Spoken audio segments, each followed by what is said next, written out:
see here. See, I told you guys need to help remind me about that. Thank you, Melinda. Appreciate that. I forgot. I know, so do I. Forget. Okay. Well, that's okay. I mean, you guys wrote notes around uh and I'll share, just to let you know, I'll share these guys, the One Club, AIGA, and Creative Mornings. I'll share that in Canvas, so don't worry about that.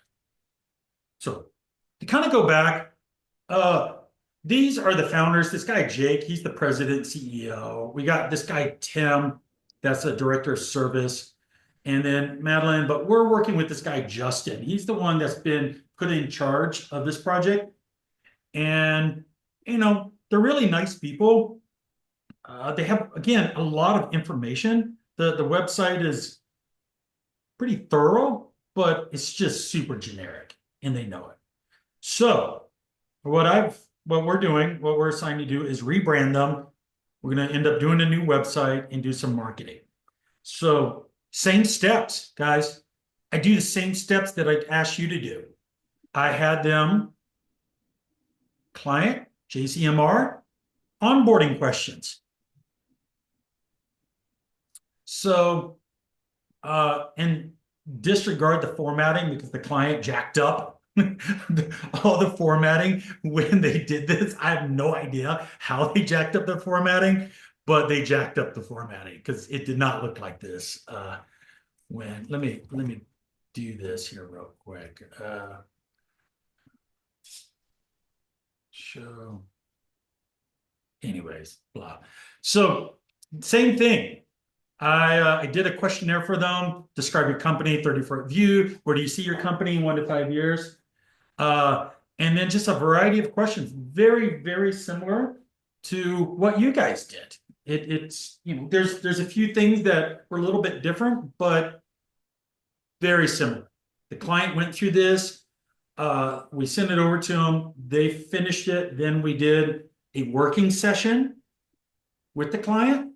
We talked through it. We had the discussions around these. I had questions around some of their answers. And that was probably a good 1 hour meeting with the client, just going through the creative questionnaire. Okay. Next, based off of all of this, my partner and I started putting together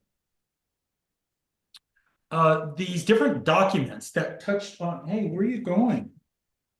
Oh my goodness, get out of here. There's something else.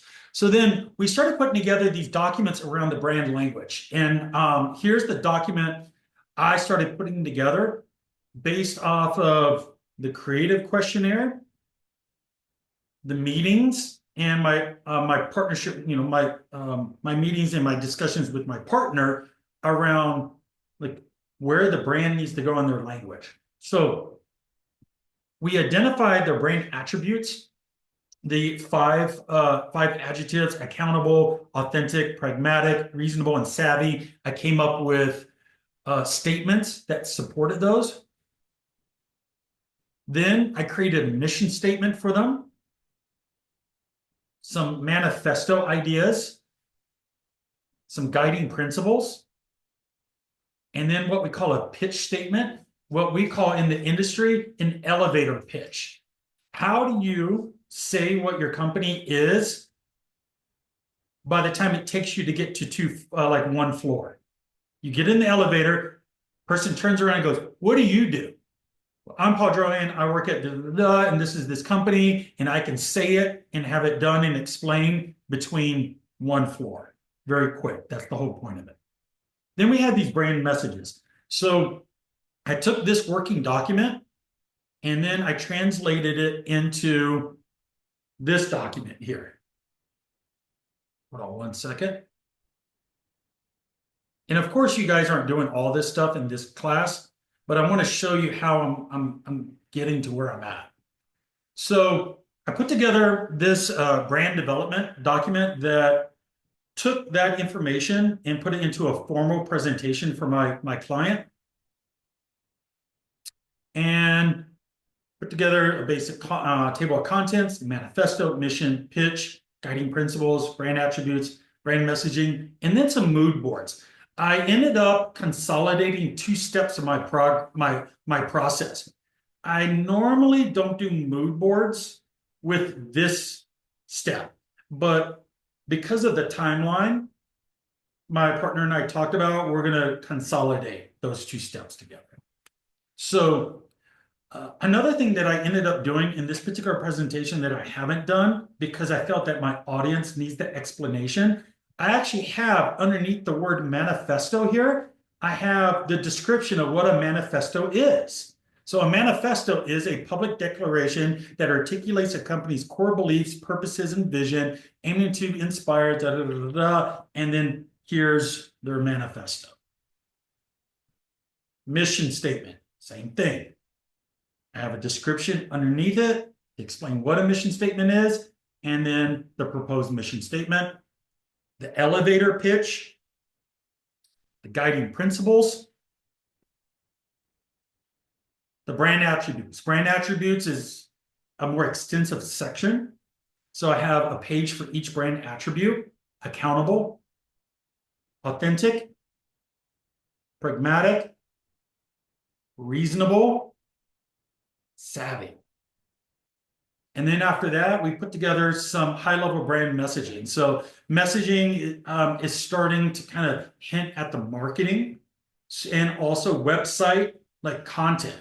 So we can start kind of pulling from these different categories of just general, or if it's focused on security and compliance, or it's focused on reliability or cost and value. So the primary purpose of brand messaging is to help articulate a brand's unique value and proposition, so that kind of stuff. So once we kind of got through all that, then we got into mood boards. And you guys did mood boards. That was a separate step. Well, actually, it was a step with some of the other ones. So I do the same thing, but I go really extensive. So I want you guys to see how extensive I go. And I have a process of how I present mood boards. And my new partner, I had to kind of walk him through my process because I'm very, very specific and I have intention.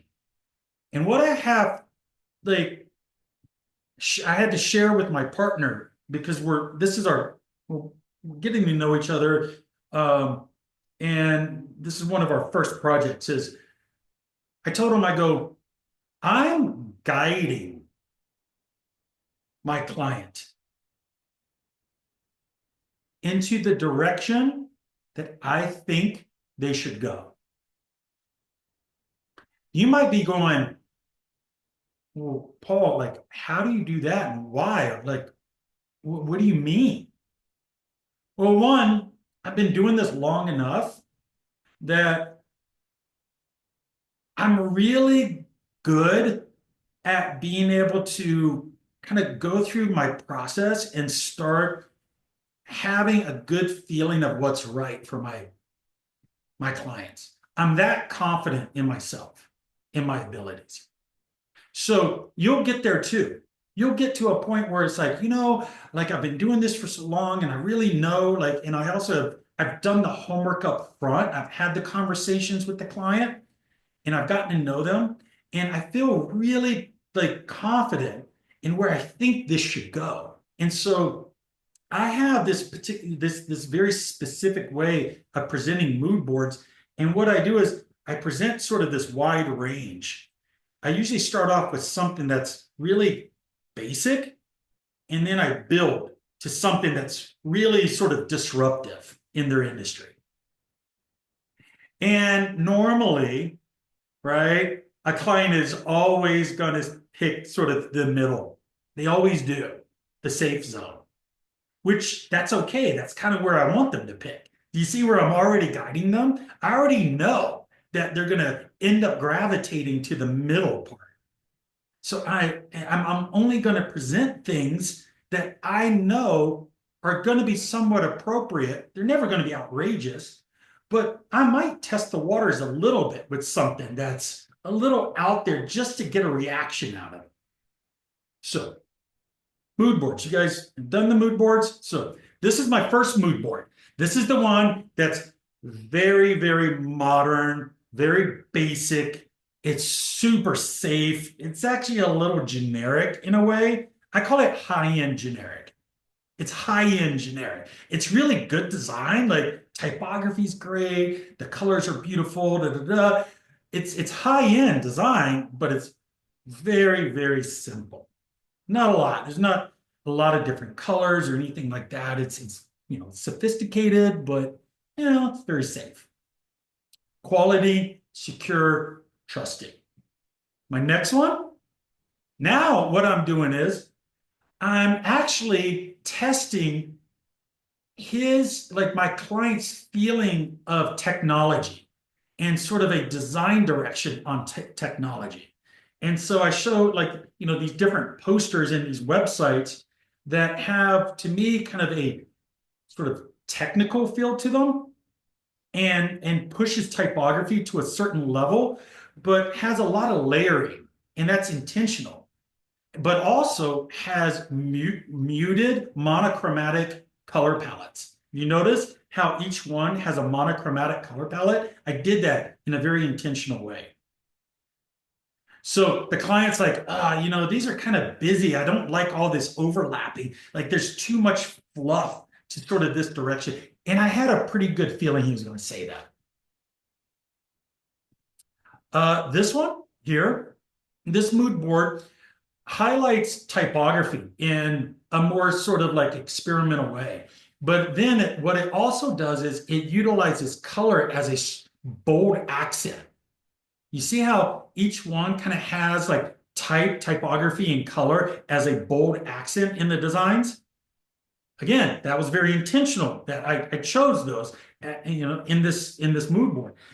Also, if you notice, I don't really have a lot of images. 1, 2, 3, 4, 5. I only got 5 examples on one mood board.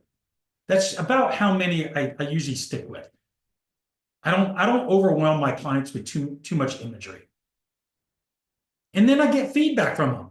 Surprisingly, he really liked the one on the left. And that's the exercise. Like sometimes you'll get something out of a client, you're like, wow, like I actually didn't really expect that he would like sort of that bold K with this like texture going through. He goes, I really like that. I think it's sophisticated, and I like kind of how like it has motion and stuff to it. So I kind of pulled out, this explanation out of him. Next, this one right here talks about more vibrant colors. So, all of these examples show vibrant colors, but another thing that I'm showing are gradients. And that's intentional. So I selected each example here has color gradients. And I did that on purpose because when I was doing some of my research and thinking about their competitors and them, everybody uses these flat colors. And so when I started thinking about technology and energy and all of these different things that relate to me, like technology, I kind of think of like this glowing energy, like sort of thing, right?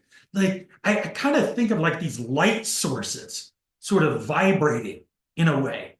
And so I started putting together like these, I think these really unique and kind of interesting color gradients examples. And he really liked them. And what we ended up like agreeing on is this one in the bottom right-hand corner is sort of the sweet spot, right? We all go, you know what? That feels very sophisticated. It has sort of like this use of color and these use of gradients that has this energy to it. And he goes, I like the typography. I don't know why I like the typography, the client said, but I like the typography here. And he goes, I like the use of sort of the openness of the design. So you see how you start pulling it out of your client. They start seeing things that they never would have realized that they could see.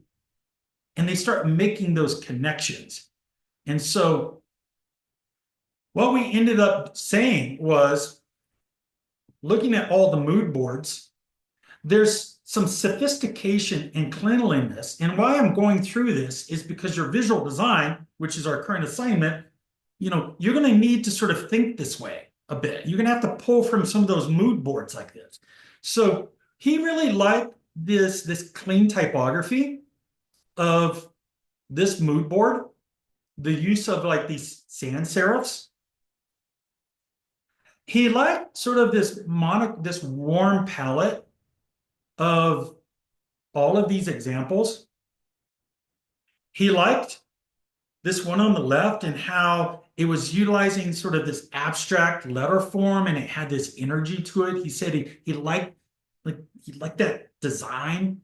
And then he also liked these bottom two on the right, the one that says the one sheet 6.6, and then also the one in the bottom middle. He liked that too. So taking all of that, right? We're kind of putting it together like a recipe. I started doing, also, I had a mood board on photography, imagery.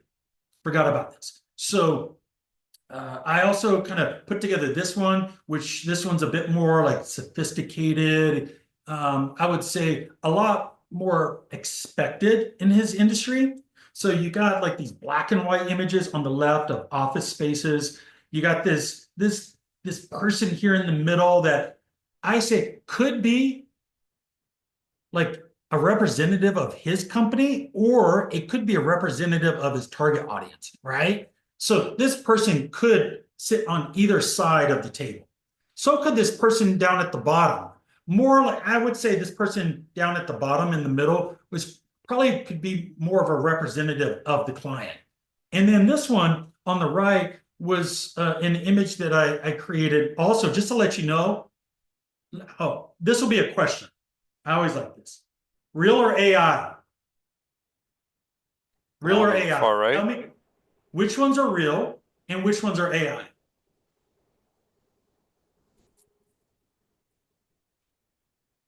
I always love doing this exercise. It's always fun.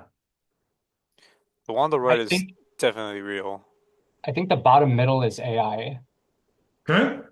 You say the one in the okay, gotcha. Joshua, you said which one was The one on the real? far right is not AI. It's not AI. So you're saying the one on the far right is real, a real photo? Real, yeah. Okay. Anybody else? Come I on. feel the bottom left one's real, the other two are AI. Okay. All right. Anybody else? Come on.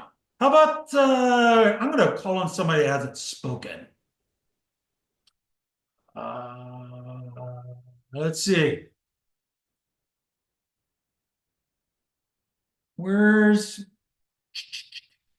how about Maya? How about you? What do you think? Um, Honestly, I feel like the guy with the beard might be AI, Okay. the top one. Sorry, my wife just got home and Pez is freaking out. She sure is happy. Yes, thank you so much. Sorry, guys, one second. She missed you so much. She didn't want nothing to do with me the whole time my wife was gone. Okay. Anybody else? Minnow, I'm going to call you out. Haven't heard from you in a long time. You there? Precious? We've never heard from you. I think the Hi, Precious. Hi. I think the guy in the middle at the top is real. The bottom middle is AI. The right is AI. Okay. All right. You know what? Precious is right. The one in the top middle is real, and it's the only one that's real. All the other ones are AI. Isn't that cool? Oh, you okay, I tell see it now. Yeah. Mm-hmm. Can you tell us what some of your prompts were? What's that? Can you tell us what some of your prompts might have been for some of them? Absolutely, Carolyn. Let's hop over here real quick. Whoops. Hold on. Whoops. No. Hold on. I was trying to do something here. All right. My resources, AI, and let's go over to Midjourney here. Oh, that tastes good. Disregard these are actually also for working client. Take a look at these guys. And I used this one. This is for, whoops, this is for a current client called Wholesale Payroll. And the campaign is all about zenning out. Like Wholesale Payroll helps you to stop being frustrated and helps you to zen out, to kind of find your sweet space, your sweet spot. And look at my prompts here. Weird and quirky, full body photograph of a wholesome middle-aged white man wearing bright teal buttoned shirt, sitting in a seated yoga pose, floating above a cabin floor with a peaceful expression, holding a large stack of paperwork in each hand, extremely happy in a massively large oversized smile, looking at the camera. I even get specific on what type of camera, Carolyn. A Sony Alpha A7 III portrait photography, beautiful soft lighting, bright studio light, high resolution, high quality, medium format film photo. Very specific. So let's go back to, delete that. Let's go down to these guys, right? You can see all of my work in progress on Wholesale Payroll here. Let's find, here you go. Here's this guy right here, the one that you asked. So I did use a reference image for this one, Carolyn. So if you look at prompt right here, I used this reference image first. So that's the first thing I did. And then And was that stock photography image that you used as your reference image? I don't remember. Not sure where I got that one from. Okay. So yeah. But here's my prompt. And also just to let you know, what I did was I dropped that image, the reference image, into ChatGPT. So check this out. This is what I did first. ChatGPT, I added the image.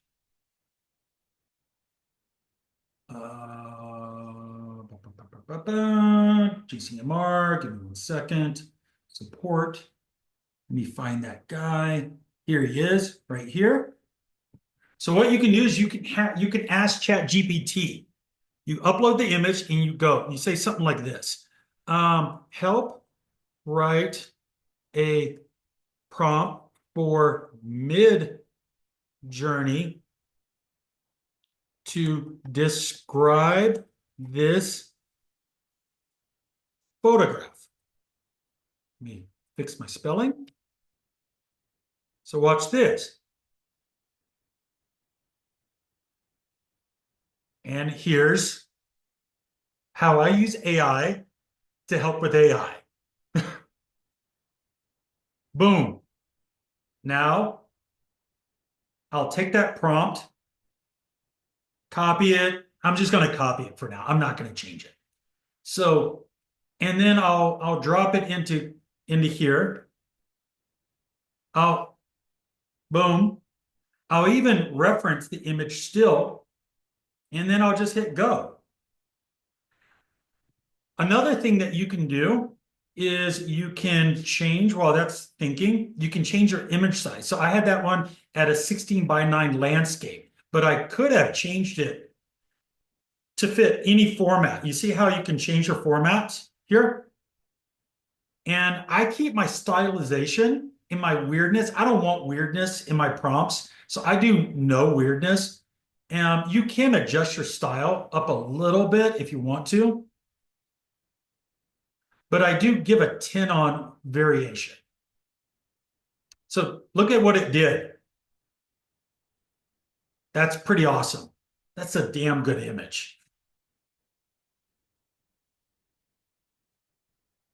So, Carolyn, that's how detailed some of my prompts get. But if I feel like that I can't describe an image, then I literally use ChatGPT to help me describe it. Yeah, that's smart. I like that. Thank you. Of course. And look how incredible this image is. Could you ever really? I wouldn't think that that's AI. It's amazing. As a matter of fact, I'm going to save this one because it's so good and I might use it for later. So anyways, I always think this is a fun exercise to do real or AI. And the only one that's real is the top middle guy. Next, this is another mood board. I had a feeling that the client wouldn't go here, but there are aspects of some of these images that I explained to him that I liked. And some of the aspects of a couple of these was the use of flat, bold color.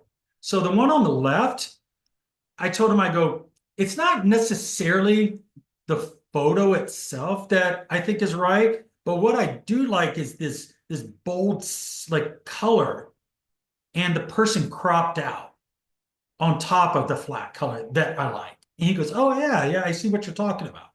And then this one up at the top right, I also really like this particular effect because it has sort of this color gradient overlay. And that's AI. All the other ones are real, at least from what I found, real. So my next step in this exercise was I did some test applications for him. I just chose a couple generic fonts and I combined them just to have talking points because I had a feeling that this particular client,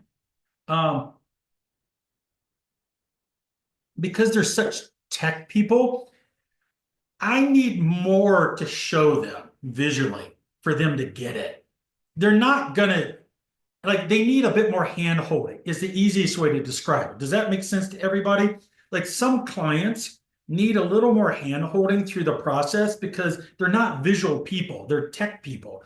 So I decided to create these test applications so they can kind of get a feel for combining some of these things that I've done into these talking points. So I showed these here, and then I showed this one, and we sat here and talked about it. And guess which ones he gravitated to? Anybody?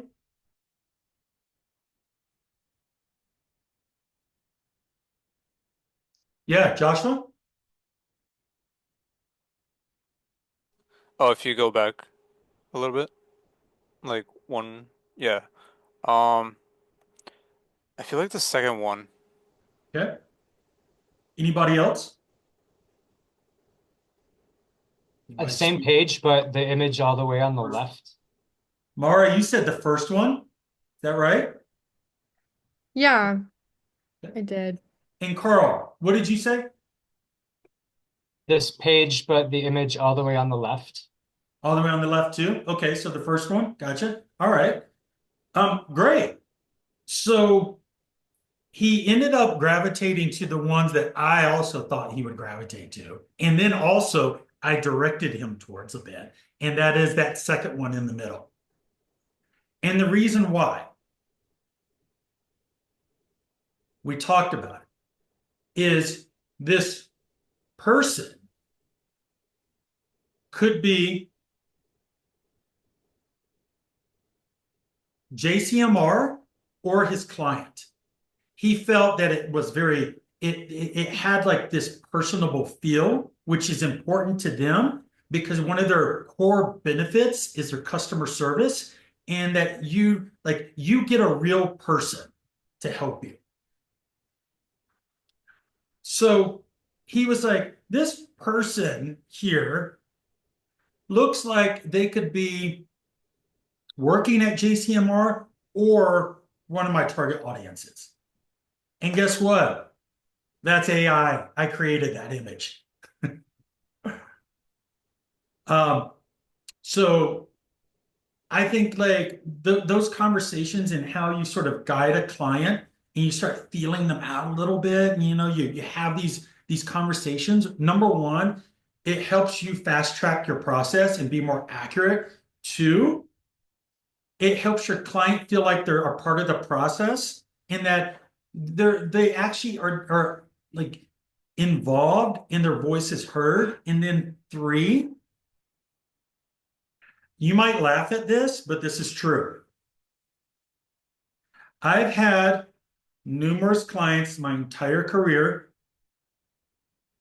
say, when I start presenting creative, they go, I've been waiting all week for this meeting. This is the highlight of my day. This is what I get excited about, because everything else I do is boring as shit. I'm not kidding. I swear. I've had clients say that my entire career. I've been looking forward to this meeting all week long. Most of your clients want to be creative. Most humans want to be creative. And when they feel like they're a part of this creative process, it gives them a lot of joy and it gives them a lot of fulfillment, because a lot of people's jobs are kind of boring.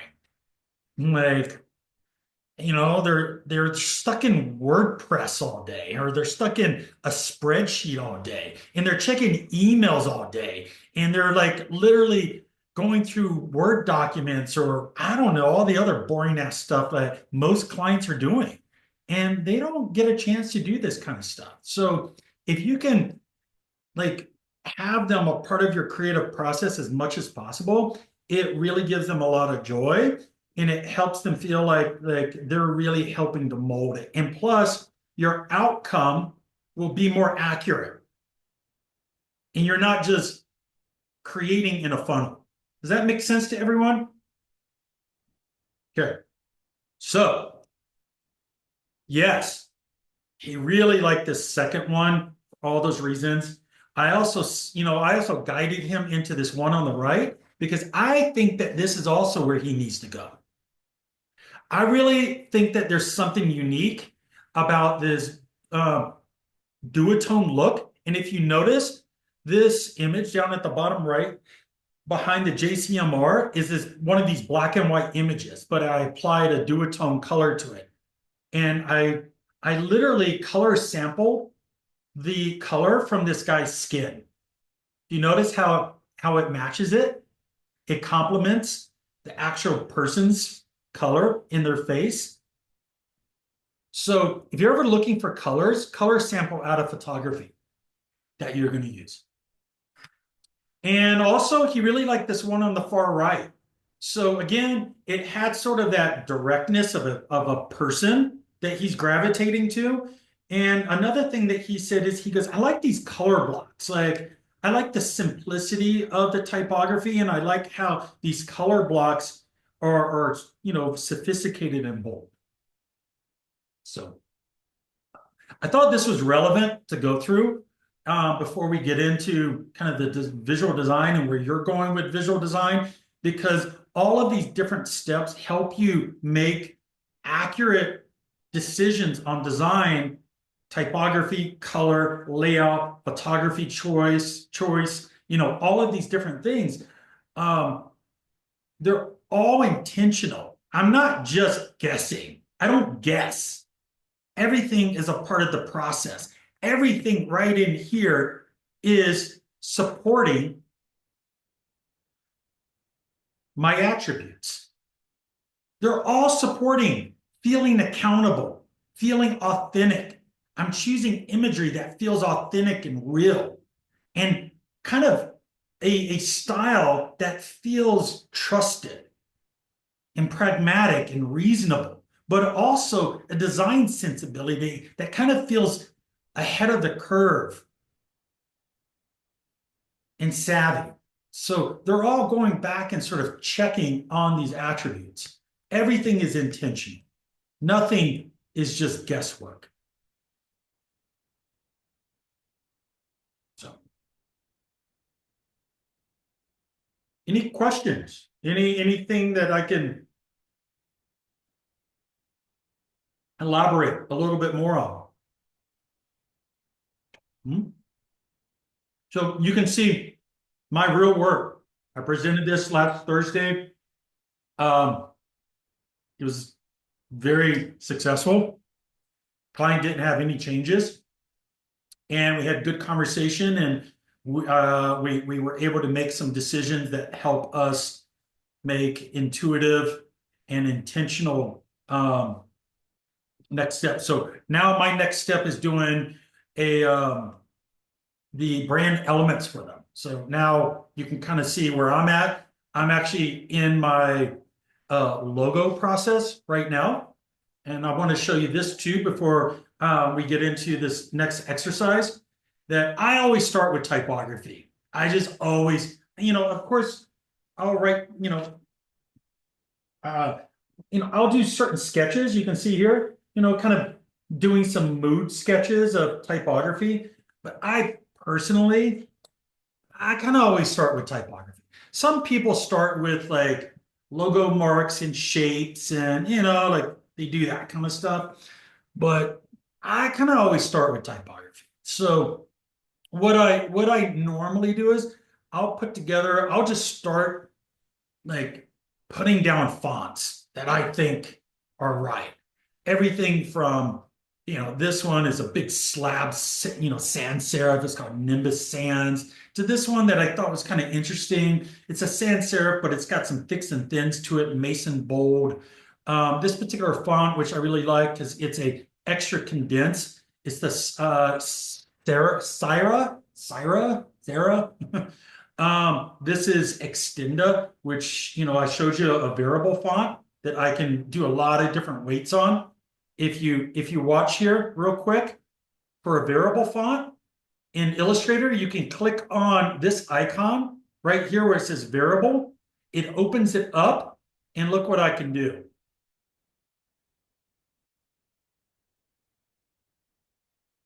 Everybody catch that? Isn't that Yeah, cool? that's cool. So when you choose variable fonts, you literally can do all different things to it. And the thing that I really like, especially about this particular font, is it has a very graphic poster look, and I used it for folklore. So just to let you know, this is the font I used for the folklore brand. I came across this particular font that I really like a lot for this brand. It's called Tector. And how appropriate, right? This is a technology company, and this is sort of like already sort of a tech font. And it has it's also a variable font. Look at this. Check this out.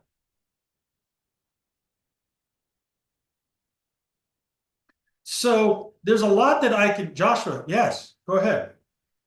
Did you get these fonts from Adobe Fonts? No, I had to buy these off of another one. So if I go, remember that variable font website that I shared? I do not. Tector font. Oh, this one is. Look, this one's a Google font right here. Tector. Oh, okay. And it is a variable. Let's see. No. Do they give? They only give you a few weights. So I don't know where I got that font as far as let me type it in, variable.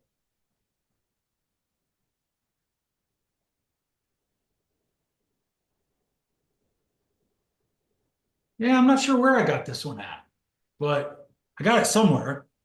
And it is a variable font. I really like the characteristics of this. I think it's very appropriate for a tech company. I also really like this particular font right here. I like kind of the geometry of the font. And then this one too. I love that J and the C, like they all feel like they're the same shape, and they're just kind of this rounded rectangle, right? Literally, like I feel like everything on this font is based off of this shape right here. JCM, whoops, all caps, JCM, all right.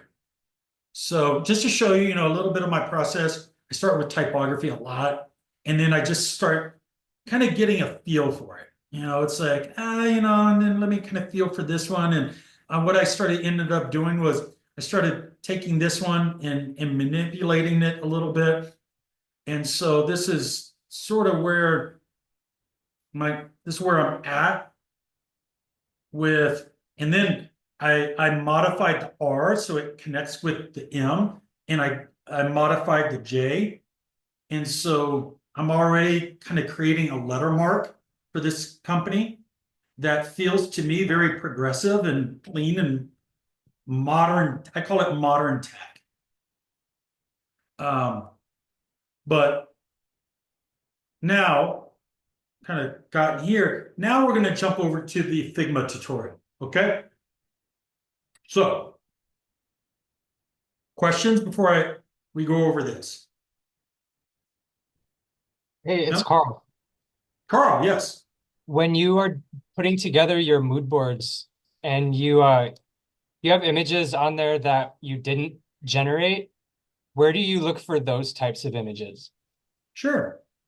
I can use a variety of sources. Sometimes I go to Unsplash here, and I'll just say, oh yeah, there it is right there. See my recent searches? Middle-aged man with short brown hair and a smile. Kind of wacky, and that was one of them. I don't think But they know what middle-aged means. I know, right? Middle-aged, yeah, it could be interpreted, right? So you can do a lot of different things. Unsplash, I use Unsplash quite a bit. I also go to design inspiration. I shared this one as well with you guys. So if we look at, let's say, again, middle-aged man with short beard photography.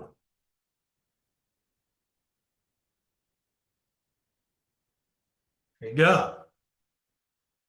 We'll get some stuff in here. So I use a variety of sources, right? I even go to Behance sometimes.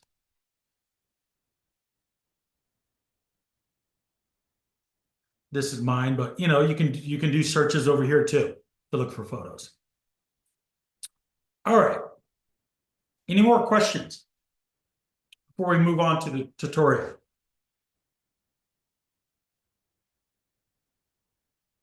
All right. Well, since I always say mobile first, we're going to do mobile first. Okay. So I'm going to start from the very beginning. This is what I threw together. I threw this together literally in like 20 minutes. So just as a tutorial. And I dropped in my logo because I wanted to show you, how you can just bam, just drop it in real. All right. So everybody pay attention here if you're interested in this. Let me minimize some things so you can see.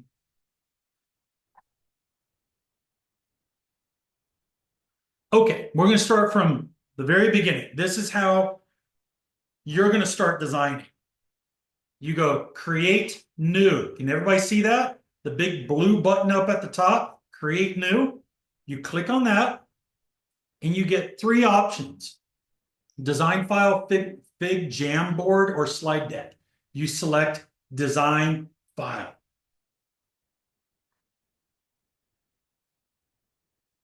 It starts a new document. This is probably what it's going to look like for you too. So what it does is over here on the left-hand side, it starts with the untitled. Go ahead and title it. I'm going to say JCMR website 2025. Okay? Go ahead and name it. Second, if you look over here on the left-hand side, it's highlighting file, not assets. You do have assets, but I don't have any assets yet.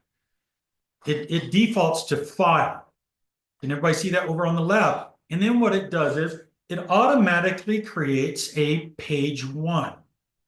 You can create multiple pages, and those are kind of basically your artboard. Like I can select another page, page 2, and I could do like my desktop version in this one. So what we're going to do is page 1 is going to be mobile. Okay? This is what I recommend. I'm very, very organized with how I do things. I like things very, very organized and labeled. I don't like messy shit. I don't like messy stuff. I don't work. I don't live messy. I like things very, very organized. I require my team that works for me to also follow very similar formats. So everybody has the same flow and the same format. So we create one page that says mobile, and then the other page that says desktop. Okay. So now I can go from mobile over here. I can work mobilely, and then I can come over here and create the desktop, and things are organized. I can breathe, I can think, and I can be more efficient. So we're going to start off with mobile first. Okay. Another thing that it does is it automatically creates this empty layer. There's nothing there. It's just default. Okay. So it also gives your background pages a default color of F5, F5, F5. There's nothing in these local variables or local styles or export. I'm not going to go too deep into that stuff today. I just want to show you how to just start designing. That's it. Okay. All right. So our next step, follow me down here to the bottom. You see our little like widget toolbar. So this is our toolbar down at the bottom. This has most of everything that you need to work in Figma. So what I'm going to do is I'm going to start off with this part of the toolbar. You have the first one, that is your arrow, your move arrow tool that you click on. You have your hand tool, and you have scale. That's your first part of your toolbar. Your next toolbar includes your framing, your sections, and your slicing. The next part of your toolbar are objects: rectangle, lines, arrows, ellipse, polygons, stars, also images and videos. Next part of your toolbar is your pen and your pencil. The next part of your toolbar is typography. Next, comments. Next, AI actions. We're not going to get into that stuff. We're mainly going to be using just the first parts of the toolbar, and we're going to keep it simple. So the first thing you have to do, go over to the second part of your toolbar and click on it, and make sure that frames is selected. You see how it's highlighted? Frames. What it does is it gives you default frames. You have everything from phones, tablets, desktop, presentation, watches, paper, social media, Figma community, archive. We're only going to be focusing on phone and desktop for right now. So I go up to phone. We're going to select the biggest one. We're going to select the largest phone frame that they give us, and that is the iPhone 16 Pro Max. I think so. No, it's not. It's the Android Medium. That's the biggest one. So that's 700 by 850, which, I mean, we can, but you know what? For today's sake, I'm going to stick with the iPhone 16 Pro Max, because I want us to work in a more vertical, like kind of true mobile. So we're gonna use this one. We're not going to do this Android one. Just get rid of that. So dismiss that. We're gonna work from the iPhone 16 Pro Max. Alrighty? So that's the first step, or second step. We selected frame. We selected iPhone 6 Pro Max. It puts it over here in your layers, iPhone 16 Pro Max -1. And now you kind of have you're ready. You're sort of ready to start bringing in elements. But what I recommend first is select your frame, go over to layout grid. You see it in my sidebar, everybody? Layout grid. Hit the plus symbol, and it defaults to the grid 10. I recommend you change it. You click on this drop down, you go to columns. 5. I personally like to keep it to 4. So then I'm going to move my mouse over to this icon to the left of the drop down, and it's my column settings. I change that to 4. It said 5, I'm going to do 4. And then it also gives me presets of the gutters. I'm going to reduce the gutters down to 10. Actually, 5. I like my gutters to be a little bit tighter for this. But it's up to you. So, it doesn't matter. You can also adjust the opacity of your columns if you want to. You can also adjust these margins. So the margins are the spacing on the sides, which is also really good to include. So you don't have your typography. You keep your typography within your margins. So you always have consistent margins on the side. So we're going to set those margins at 10 and keep my gutters to 5. So I've created my frame. We're using the iPhone 16 Pro Max. I've created columns for my content. I'm particularly working with a 4-column grid with gutters of 5 pixels and side margins of 20. Good? Everybody following me? All right. So what I'm going to do first is I'm going to bring in a photo to start working with JCMR. So I'm going to bring in one of those photos I created. But first, what I'm going to do is I'm going to create a rectangle because I want the image, the photo, to be inside of this shape. So it becomes a mask. Does that make sense to everybody? Yeah? So what I'm going to do is I'm going to start from the top left, and I'm going to drag it. I created my rectangle. You see how it's over on the left-hand side, it says rectangle 1. And then over on the right-hand side, in my side panel, it is giving me dimensions. It is a width of 440 and a height of 860. I'd like to round my numbers up to tenths. So I'm going to change this to 860. I'm going to make sure that my rectangle is all the way to the top. The width, of course, of my phone is 450. So we have this rectangle sitting in here. I'm even going to change the color. Actually, it is. It has a color of D9, D9, and D9.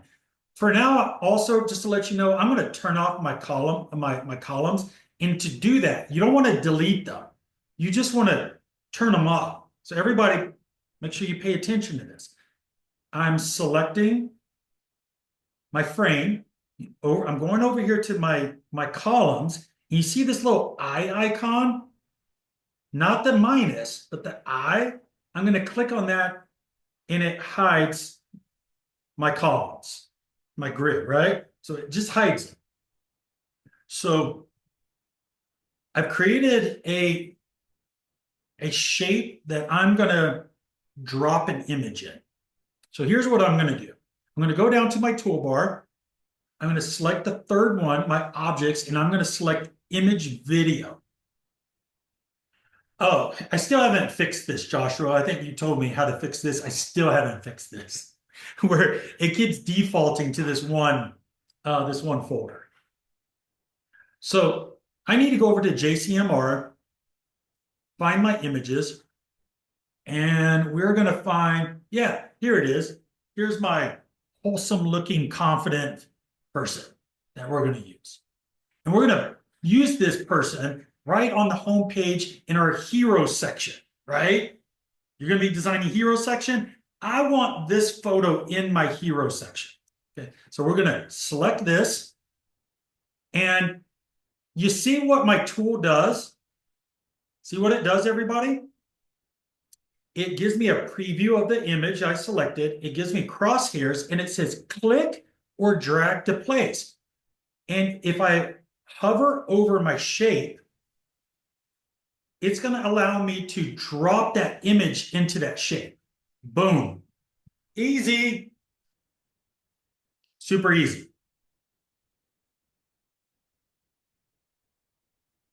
Everybody following me? Pretty easy. So here's a couple of things that you can do. Now, I got my image in, but I don't know, like I want to reposition him a little bit in the frame. So you can do it in a couple of ways. I'm selecting the shape. I also have decided that I want it shorter. I want to go up to 820. Did you notice that the actual image itself was responsive in the shape? Everybody catch that? Watch this.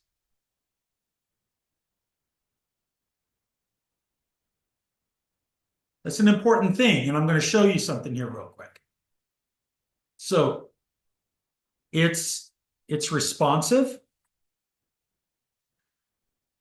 And if you click over here to your fill, it's saying image. I'm going to click on that image. And the reason why it's responsive in the shape is because it defaults to fill. You have 4 options. You got fill, fit, crop, or tile. Here's fit. Now it fit the entire image in the shape. But now I have space up top and bottom because it's not a perfect one, right? Or you can crop. Now I can move the image around.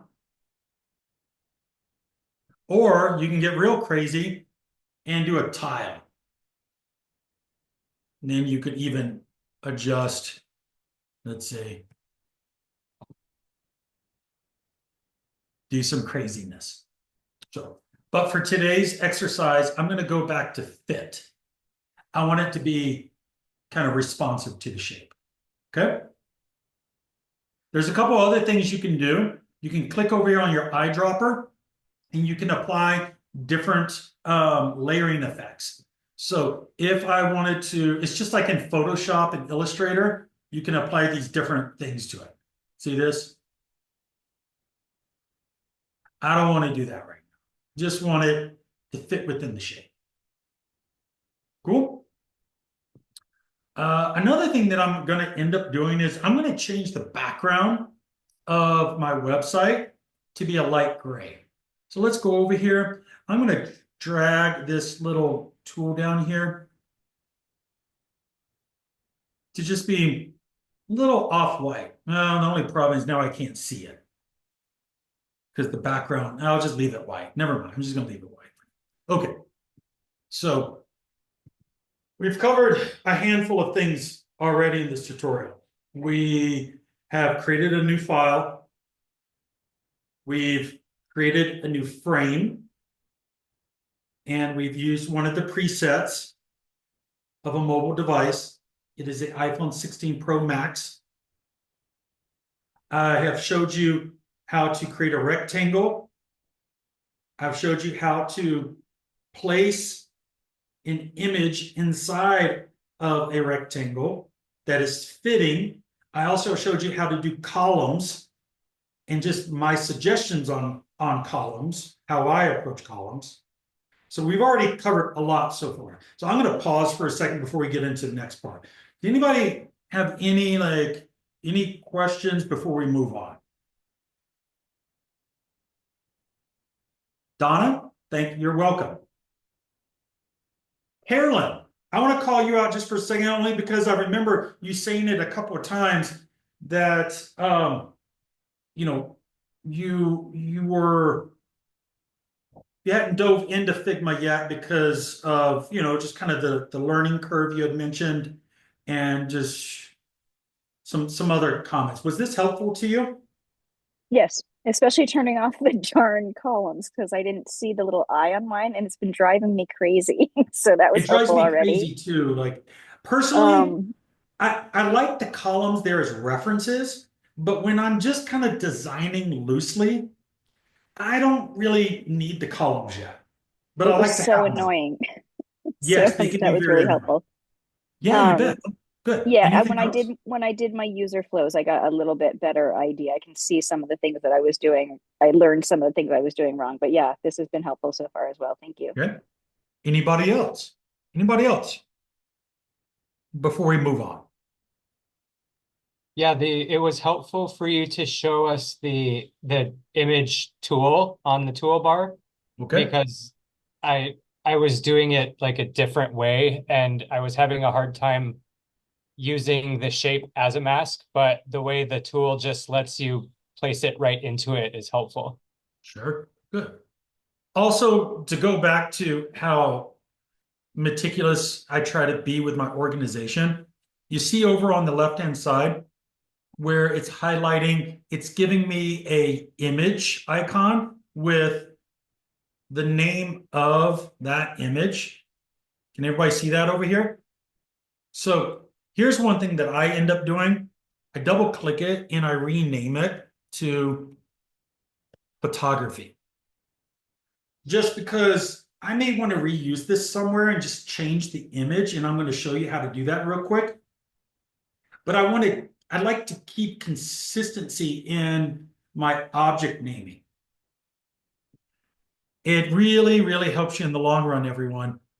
Like the more consistent and simple you are with your layering and your object naming, it helps you in the long run to be more organized. So I watch what I'm going to do here real fast. I'm going to copy this. So I'm going to click on the layer. I'm going to control click it. Control click gives you all of these options. Okay. I'm going to just duplicate it or, whoops, that is not what I meant to do. Hold on. Copy and paste. I thought there was just a duplicate. Well, here's one you can literally drag on the layer. You can click option. So watch this real quick. So if you option click and drag the layer, it duplicates it. That's how I normally do it. It's really fast. So I'm going to show you something here real quick. What we're gonna try something experiment here real fast. So let's say I want to change this image now. I can do two things. I can double click on it. So here's another thing, right? Remember, I showed you that you click on the image and you can click on it over on the side panel, or I just double click on it and then it opens it up. So what I'm going to do here is I'm going to change the image, upload from my computer. And again, because we're going to find an image. I'm going to grab one of these black and white images here. Let's see.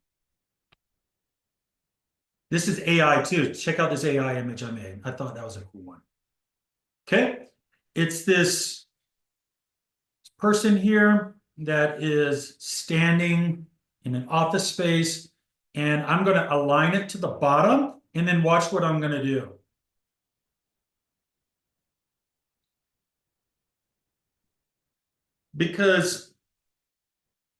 Sorry, I'm going to take that back.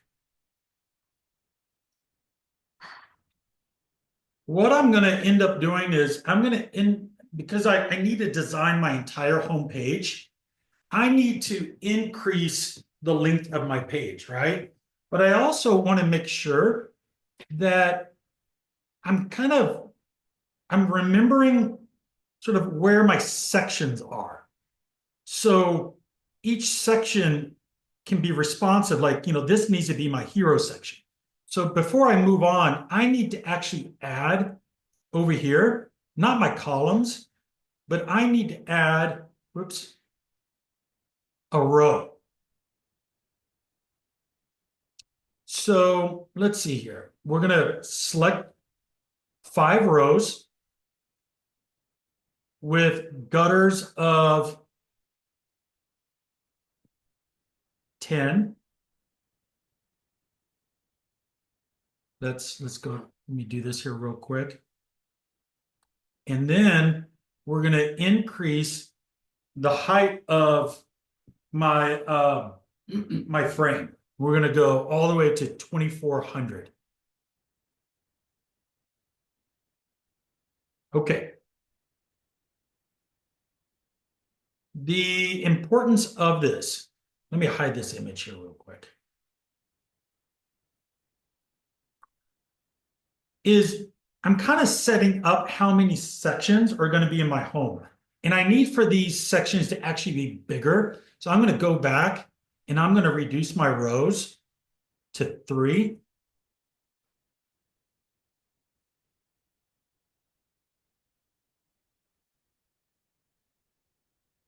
And I'm also going to increase, this thing needs to be a lot longer.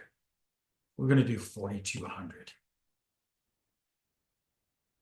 And I need to change my grid to 4.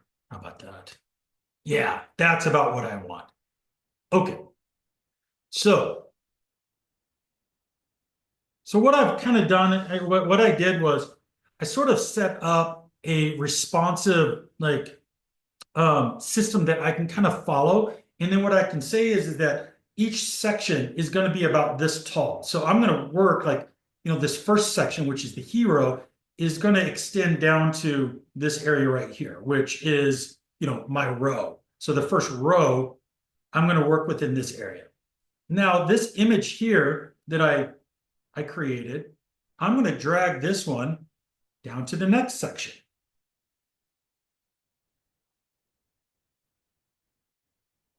And then I'm going to have another image, and I'm clicking and dragging another image down to the third section. So I'm going to turn off my rows real quick. Whoa, sorry. Where'd you go? Here you are. I'm going to turn off my rows. And you can kind of see, I'm starting to create a basic layout for my website already with some imagery. And I've already created about 4 sections that I know I'm going to work with on the homepage. I'm going to change this image. We're going to change this one to, let's find a different one here. Let's do one of these funky gradients that I created. There you go. So let's say based off my wireframes, this is my hero section. This is going to be an about us, and this is going to be a services section. Okay. I'm going to turn my my rows back on because I need to work within this area. All right. And now what I'm going to do is I'm going to import my logo. So everybody pay attention to this one here. I'm going to go over to Illustrator. I already made this little icon sort of bug logo based off this font, and I made it into an outline shape. So if you're not familiar with how to do that, I'm going to show you also how to do that real quick. So you can import these things. So if you notice here, what I created, this is a font. It's the Extenda. This is just a shape, a square that has an outline, black outline, and I have rounded corners to it. But if I just copy and paste this over, watch what it'll probably do. I'm gonna see what it does. You can't copy and paste over like a font that hasn't been outlined and the shape. It jacks it all up. It turns it into like a weird bitmap. So what you have to do is you have to create outlines. So you can just go over here to Object, Expand Appearance, then hit Expand. And there you go. That's how easy it is.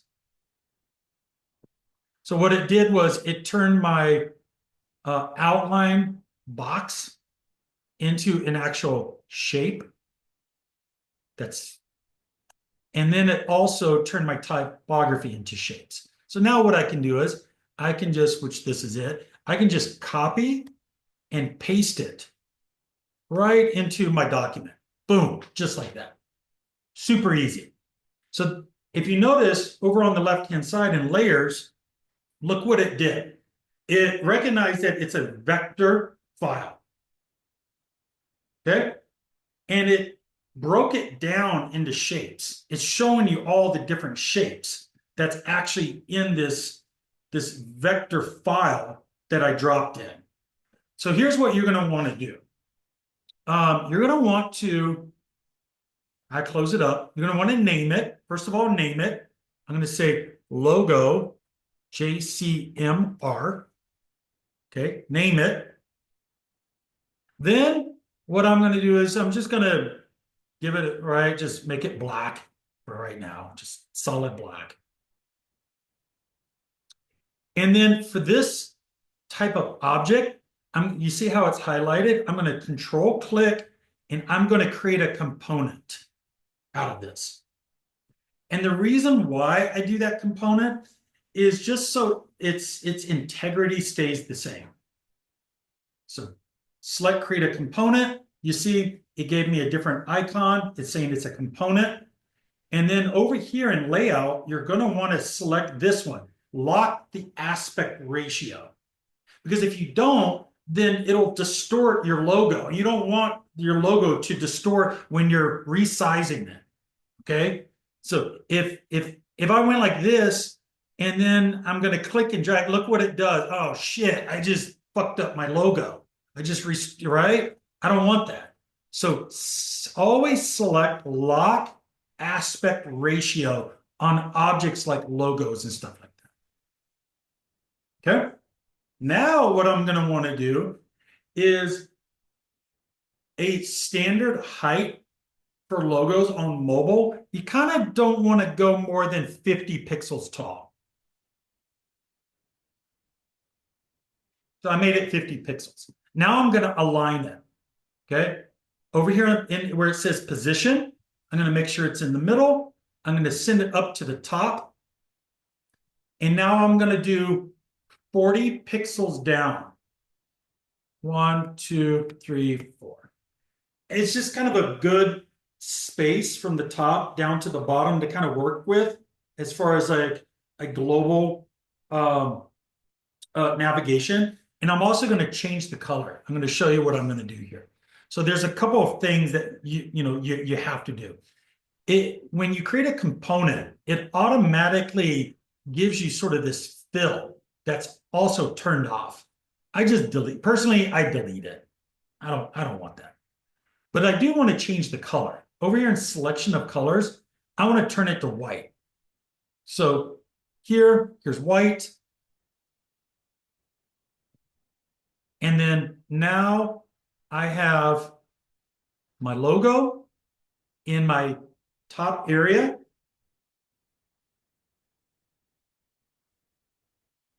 Very much like what I have here.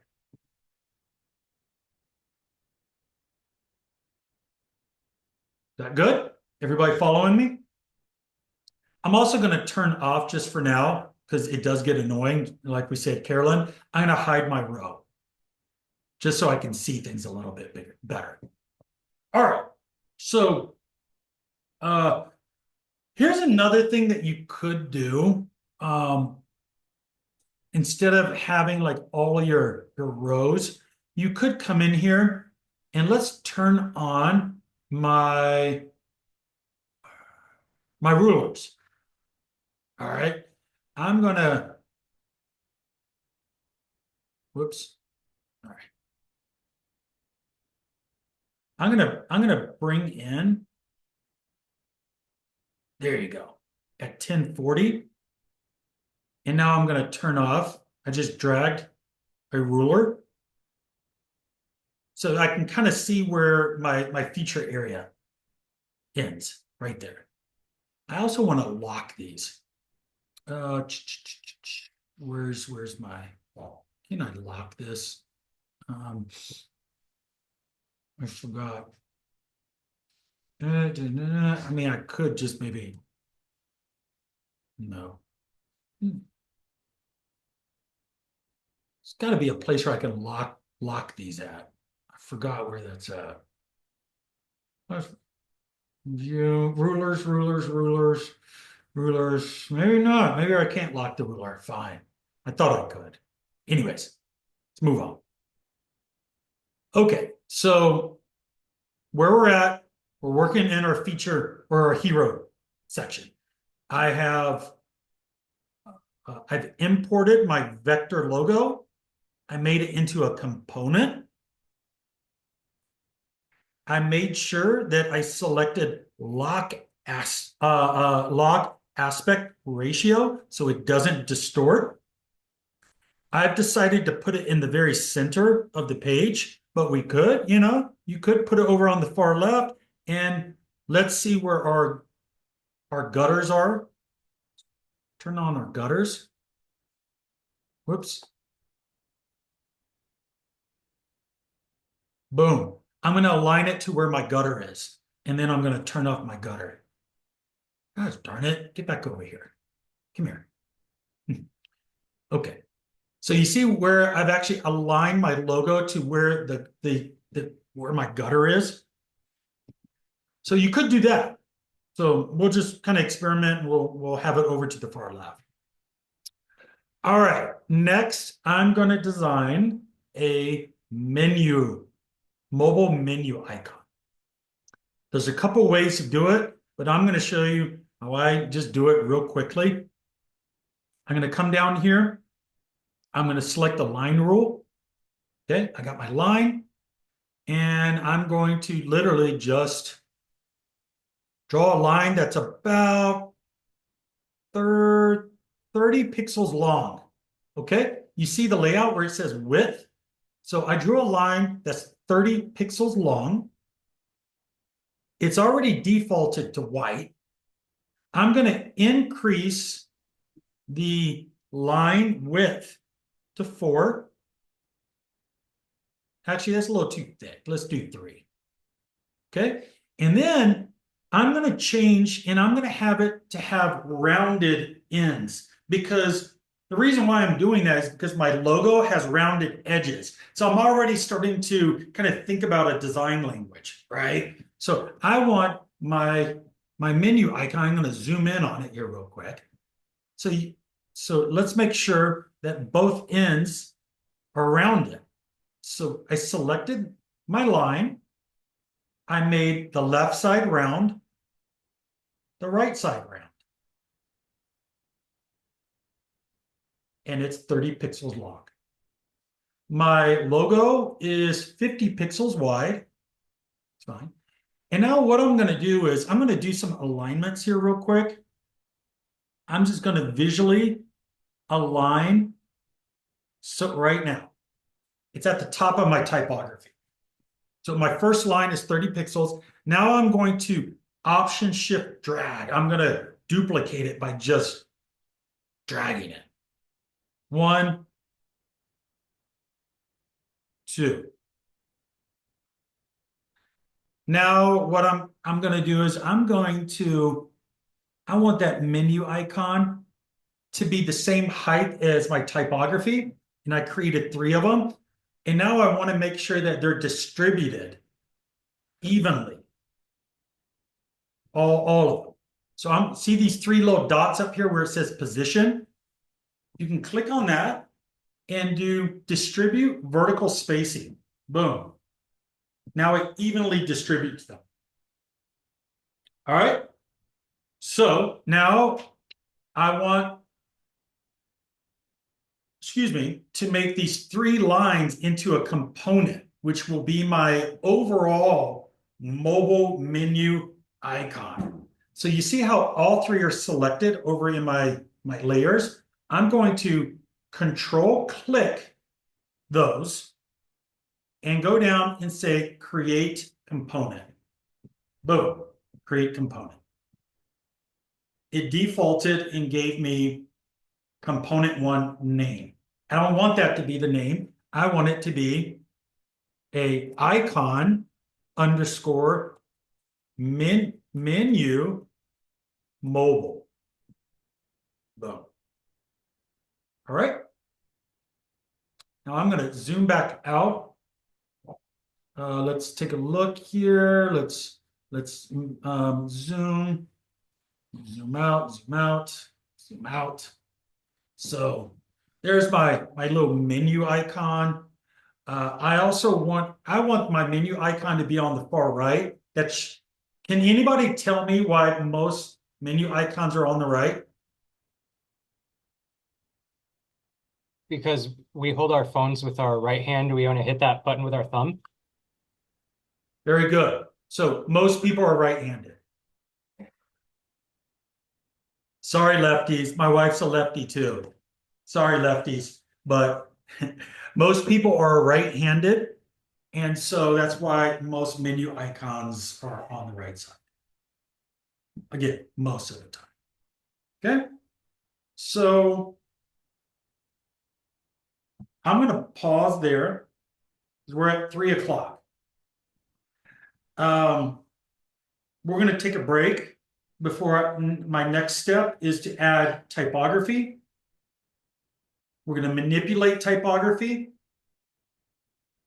And another thing I'm going to show you is I'm going to show you how in your prototype to fix the logo and the menu icon to the top where it doesn't scroll.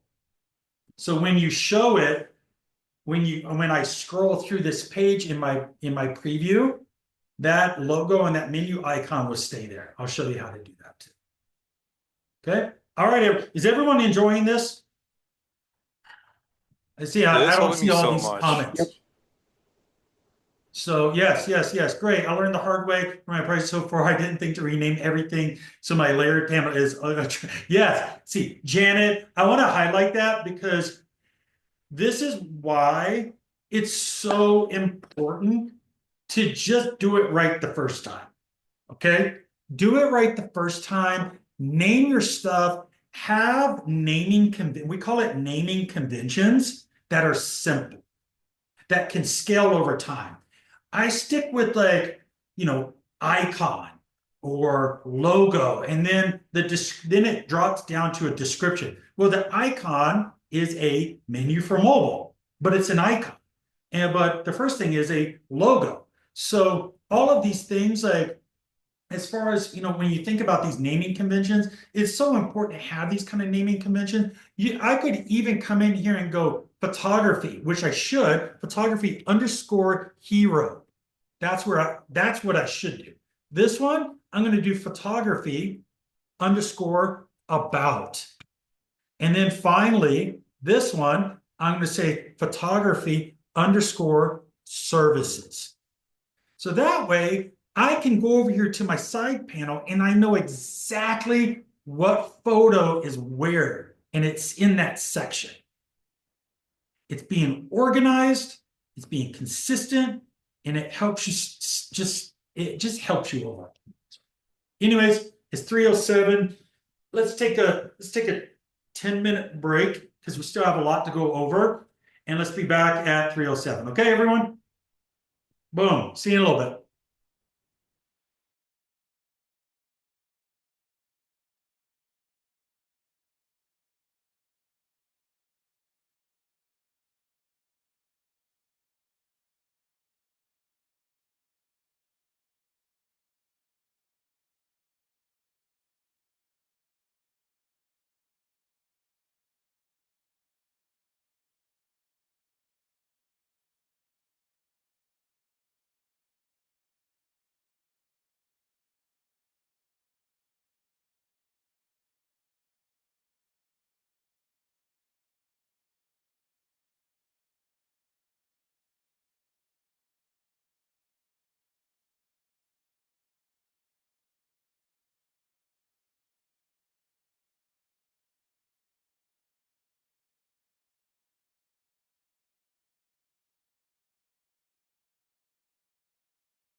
Okay. Is everybody here?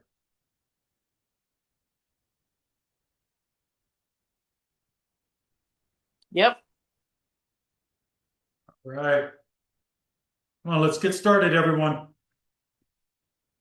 That was 10 minutes, so we still got a lot to cover. I want to make sure we're on time. Okay. All right, let's get back into the Figma tutorial. So again, we've done quite a bit already. We've covered naming conventions, we've covered frames, we've covered objects, we've covered importing vector logos from Illustrator into Figma. We've covered making sure, creating some basic components. You can do a lot of things around components, but we're not going to get into this today. And that's around adding like layout restrictions and resizing and things like that. But I'm not going to get into that because if you notice over here on the right-hand panel, it's showing the component and then it has all these additional features that you can start adding. But I'm not going to get into that stuff today. I showed you how to make a menu icon, an icon menu. We're going to turn off that fill. I don't want it to be filled.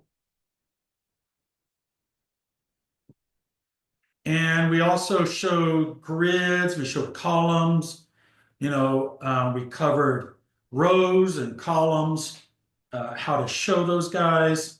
There's our columns and I've aligned my logo and my menu icon to the gutters. And I also covered creating rows. Melinda, you raised your hand, yes. Is there a difference between like making the icon for a menu thing versus just like putting like 3 lines in? Do you mean just kind of like drawing them with the pen tool, or I don't think I understand your question. Yeah, like just like drawing it with the pen tool. You could do that too, or you could do it in. You could also design it here. So let's say let's say I wanted to. Say I want to design it in Illustrator, and now I want to.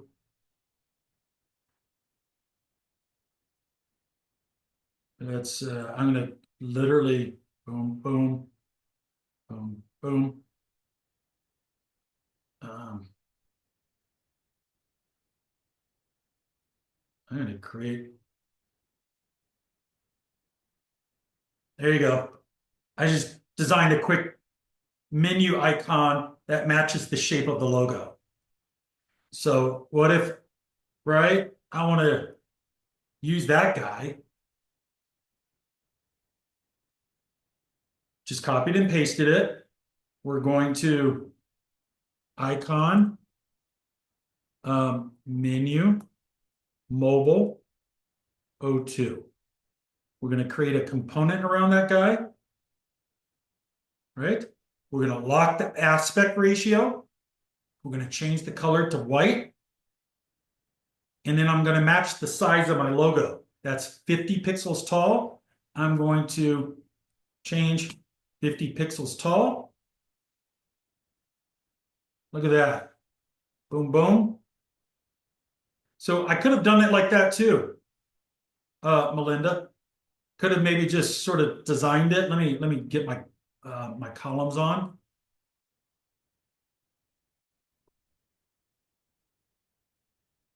And yeah, could have done it like that as well. So there's a variety of ways of being able to design something like that. It just kind of depends on what you like and what you're familiar with. Yes. You had one more question, Melinda? Yeah, and then the other question, I could not find any current video, or like for some reason like my Adobe didn't have the option. I was trying to change a SVG like I was trying to change a Photoshop file into SVG to bring it into Figma. Like, how else can you bring a Photoshop, like something I worked on in Photoshop, or is there like, Can I ended up first of doing a all, plugin, but the plugin made the quality just look so wacky. sure. Let me ask you one question though. Why would you want to import a photo as a SVG? Because it wasn't letting me bring in a Photoshop file. It kept saying it has to be in like a SVG format. Like from what I was finding and the walls I was hitting, that's what I was Sure. So that shouldn't be the case. I normally work in PNGs or JPGs. Okay, when bringing in imagery, because you want to work with a file format that is correct for the usage. And GIFs, JPEGs, or PNGs for imagery are the three primary file formats that you want to work with. SVGs are usually used for like graphics, like a logo. Like this logo could be a SVG, but not necessarily an image. Does that help? Yep. Yeah, it wasn't letting me bring a Photoshop file into Figma. Like, Well, I know, but you're using terminology that's different though. You're saying a Photoshop file. A Photoshop file can be an actual like layered high-res Photoshop file. And that's not the right format. It needs to be a JPEG, a PNG, or a GIF, not a Photoshop file. So that's the reason why you're having problems, because you probably saved it as a layered Photoshop file, and it doesn't work like that. It needs to be a JPEG, a PNG, or a GIF. Those are the appropriate file formats. okay. Sure. All right. So, yes, does somebody have a question? Can I hear a question? No? All right. Cool. All right, we're going to move on here because we got half an hour or 40 minutes left. We're going to finish our hero section. So there's going to be a couple of things that I'm going to do here before I actually bring in my typography. I've decided that I want my photo to extend the entire height of my hero area. And because I kept it as a responsive or fitting, fit, remember, I have it fit here, I'm able to just drag it and the image just fits, just resizes. So now I've decided I want to bring in some typography. And my typography, let's go back to my my direction here. I want to kind of mimic this design a bit, not entirely, but a bit. And I want to bring in this copy here. So what I'm going to do, this is my copy. I'm going to copy it, or I could have copied it from a Word doc, right? So I could have came over here and copied it from one of my, from this. It just works. So we're just pretend like we're just copying it from a Word document. Okay. All right. Jump back over to my Figma file. Now down in my control panel, you see the option of text right here. Everybody see that? I have hovered over it. It says T. I'm going to click on that. And now it gives me these crosshairs. I'm just going to draw a text box. Draw a text box for now. And I'm going to just paste the text that I had selected. Okay, so there it is. I drew a text box.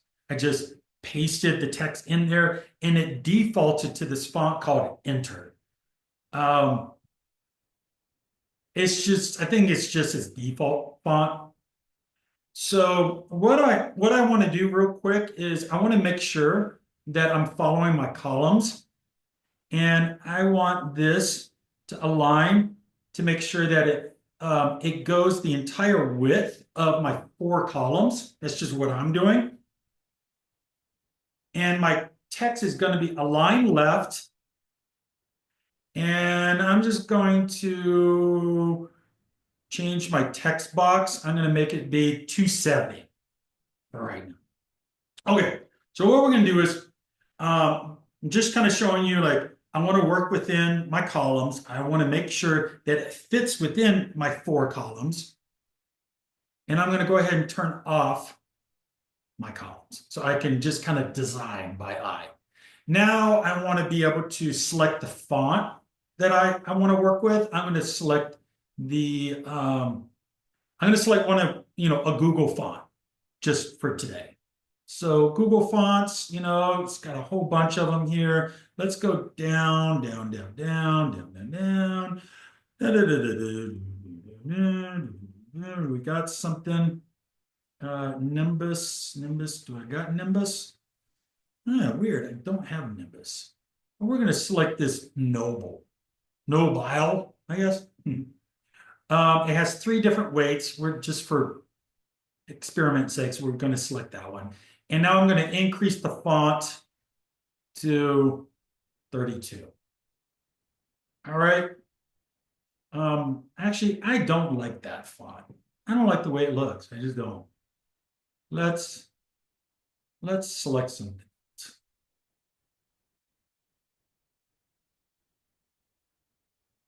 Because I won't be able to move on unless I pick a font I like. Let's go all the way to the top here.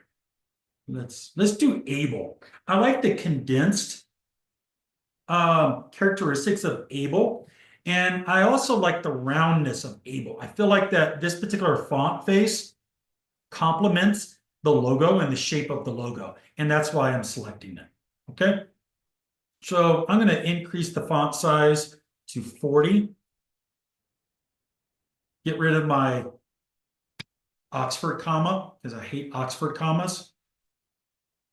And I'm going to put this little extra little graphic element right there. I also don't like this break right here. It works. I'm going to do colon, soft return.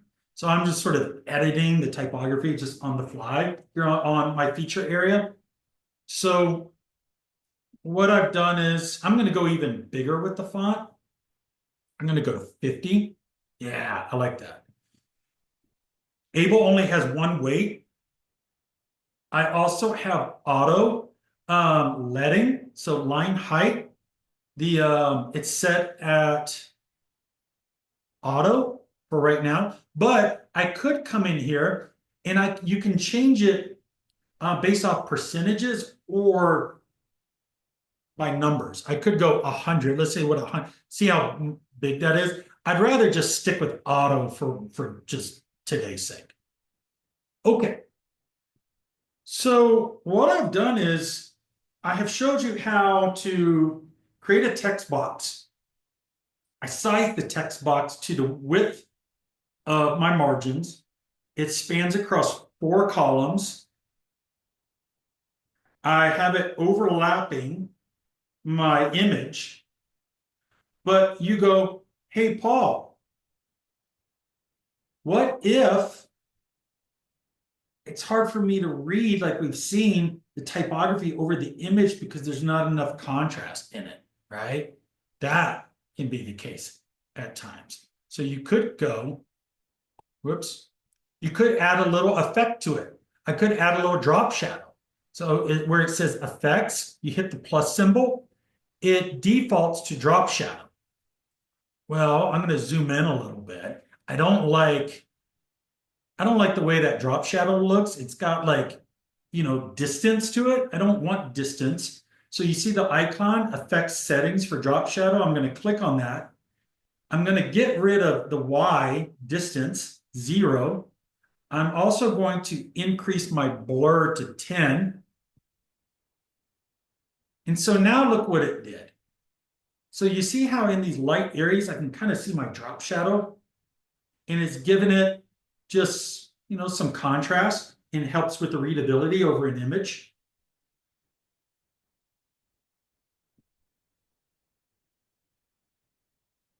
So now you may go, hey, professor, my feature area needs a button. All right, let's create a button. But first, I'm going to reorganize my left-hand panel before I do that. So if you look at my left-hand panel, my layers, it defaulted and put my text up at the top. Well, I like to keep my layers organized based off of top to bottom. So I'm going to drag that text down to where my photography for my hero section is. And I'm also going to group them. So I'm going to select both of these. I'm going to group it, and then I'm going to name my group section _ hero. Okay? And I'm doing that for a reason. Now I'm also going to group my logo and my menu icons. I'm going to hit Command G, group, and now I'm going to name those as my nav top. And I'm going to create, you could create a component, but I'm not going to do one. It's okay. It's not necessary. And I'm going to give that that top nav a feature. So, or an action. And I'm going to show you how that action works. So I'm going to jump over here in your right-hand panel. We've been using design. I'm going to jump over to prototype. Can everybody see that? Prototype? Great. I'm also going to zoom in. So I've selected my top nav. It's got my logo and my menu icons in it. I'm over in prototype. Now what I'm going to do, under scroll behavior, I'm going to go fixed or sticky. Stop at the top edge. I'm going to select fixed, stay in place. Now over in the left-hand side in our layers, if you notice, the top nav just changed and it's grouped into the category fixed. Can everybody see that? Where everything else sits under scroll. Now watch this. You know, in our presentation where it says present, I'm going to click on present. Give it a second. Chug. Whoops. Let's not do that. Hold on.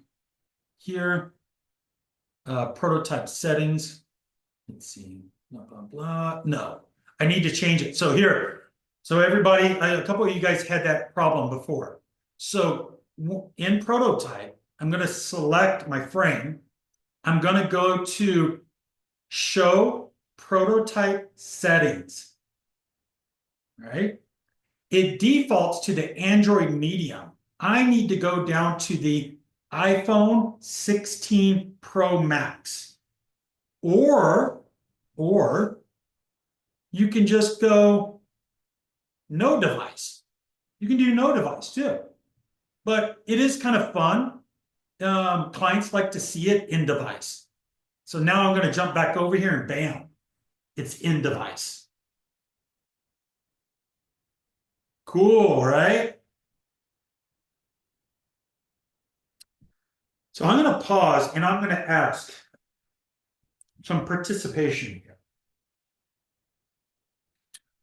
Why is it better to keep your global elements to the far left and right and not centered?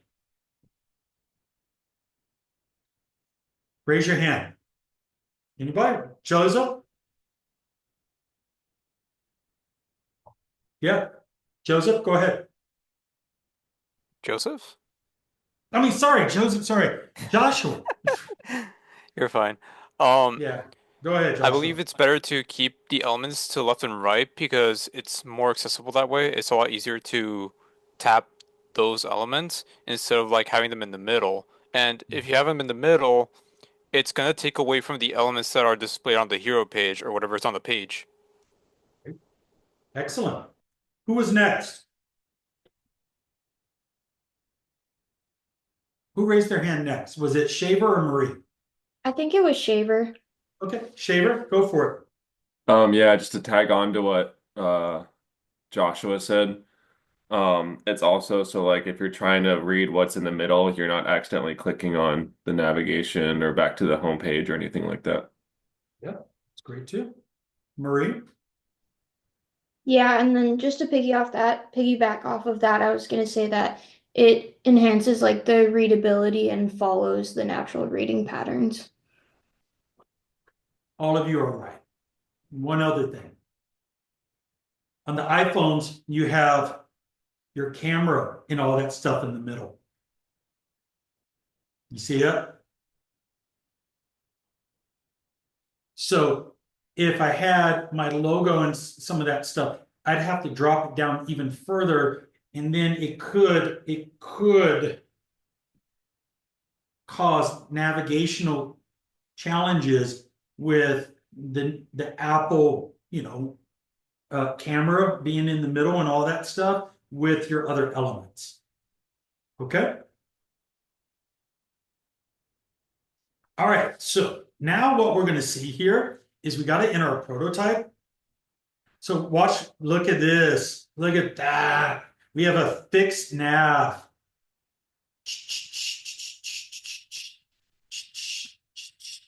Look at that.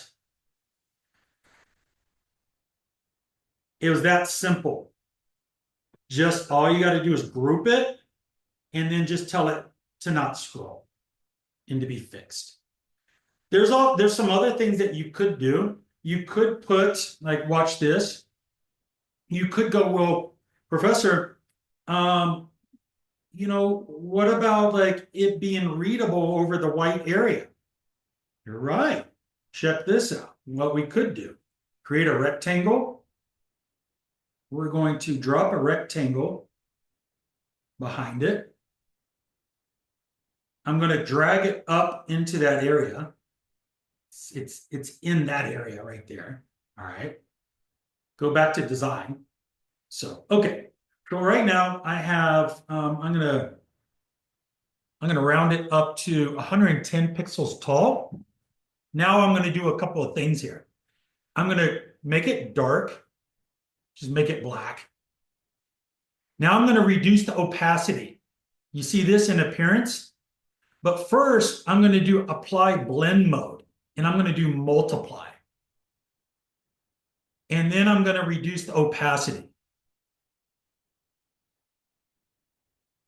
down to 20. Now watch.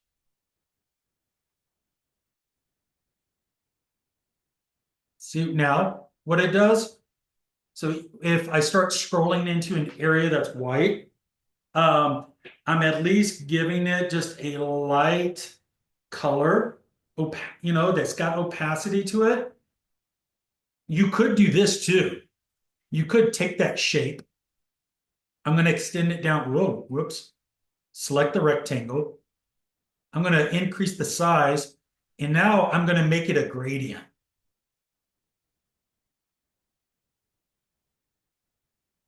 Boom. Let's do this. Okay. And I'm going to change this to black, but I'm going to reduce the opacity of that area. Now watch what it does. You see how it's a slight gradient now? I'm going to darken it up a little bit just so we can see it better.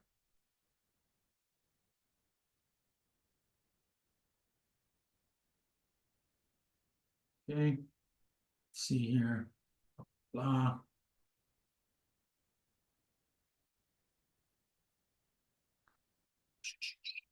Let's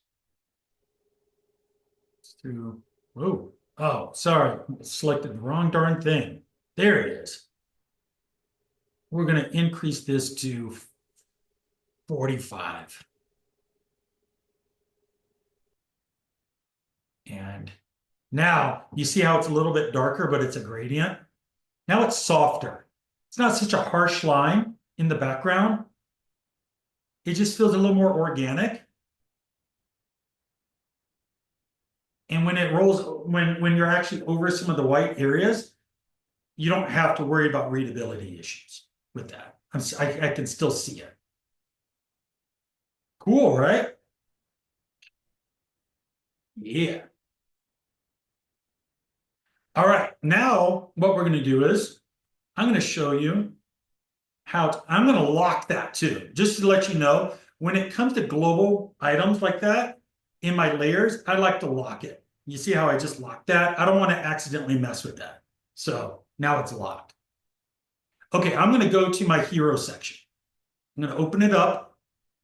And now I'm going to create a button. So what I want to do is I'm going to get rid of this extra line here.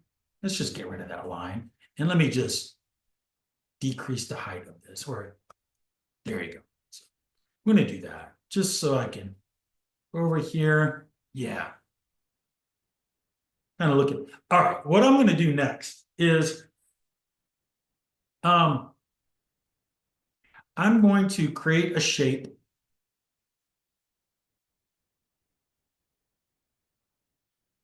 Just drew it real fast. I'm going to drag that shape into my hero section. Okay. Right now it defaulted to this color. I don't want it to be a color. I want it to be a outline. Okay. I'm going to increase it to 2. And then I'm going to round the corners because that's an aesthetic I've already started creating. I'm going to round the corners to my button to 10. All right. Again, just because I like to round things off, I'm going to do this to 70 by 50 pixels. And then let's bring back our columns and let's make sure that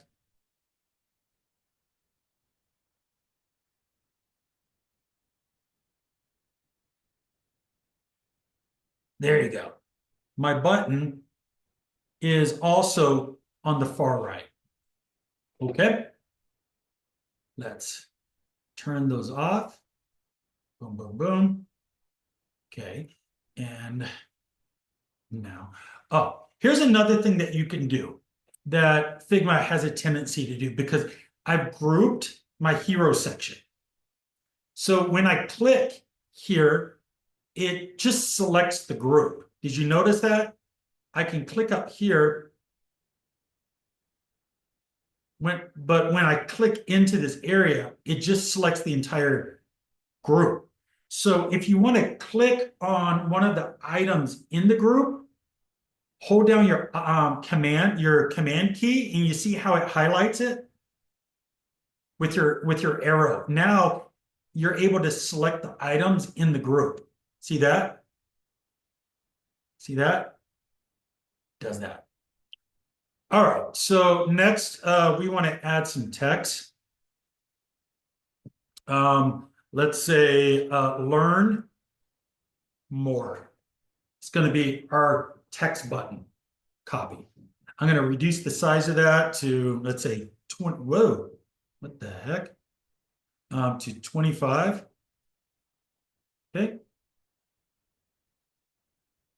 I'm going to center it right in my button. And I'm going to add, boom, boom, couple arrows.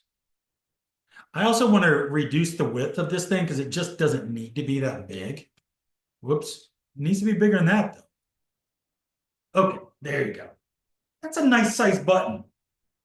So I'm going to select Learn More and the rectangle, and I'm going to group those. I'm going to name it button _ learn. Okay. and I'm going to create a component right now. There are ways, and I'm not going to get into it today, that you can create a component that you can edit also. So let's say I copy this button, right? I'm going to copy this button. It gave me a version of it, and now what I'm going to do is I can still change this. Even though it's a copy of the previous component, I'm going to say find out more. So it's still maintaining the integrity of the button, but I just changed the text. That's all. Let's delete that. Okay, so now let's hop over to our preview, and that's what it's looking like so far. We have a feature area that's got an image in the background. It's the first layer. Then we have a headline, and we got a button. But you go, hey, professor, I need some extra copy because my feature has some some additional copy in it. I'm going to move this down a little bit. I'm going to move this up, and I'm going to copy this text box and move it down. And because it's support copy, it sure as heck doesn't need to be that big. I'm going to reduce the size of it. And I'm going to, let me go copy some text from somewhere from this document. Let's say my sub copy is this. Get high quality security focus IT. So I'm going to drop that in there. I'm going to now move this and this down a bit, just, for layout wise. And now I got a feature that has a photo, a headline, header 1, sub copy or support copy, and then a button in it. And if you notice, I feel like that it's setting a little bit too low, especially, technically, if it was responsive, it wouldn't set that low, but it is. But just for presentation, I'm going to move this stuff up a bit.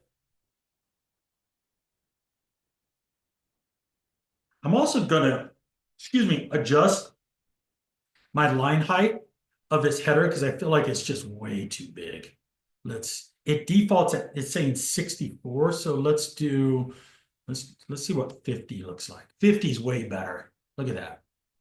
I'm also going to align it bottom right here. You see, you can do top, middle, or bottom. I'm just going to say bottom. And then that's what it ends up looking like.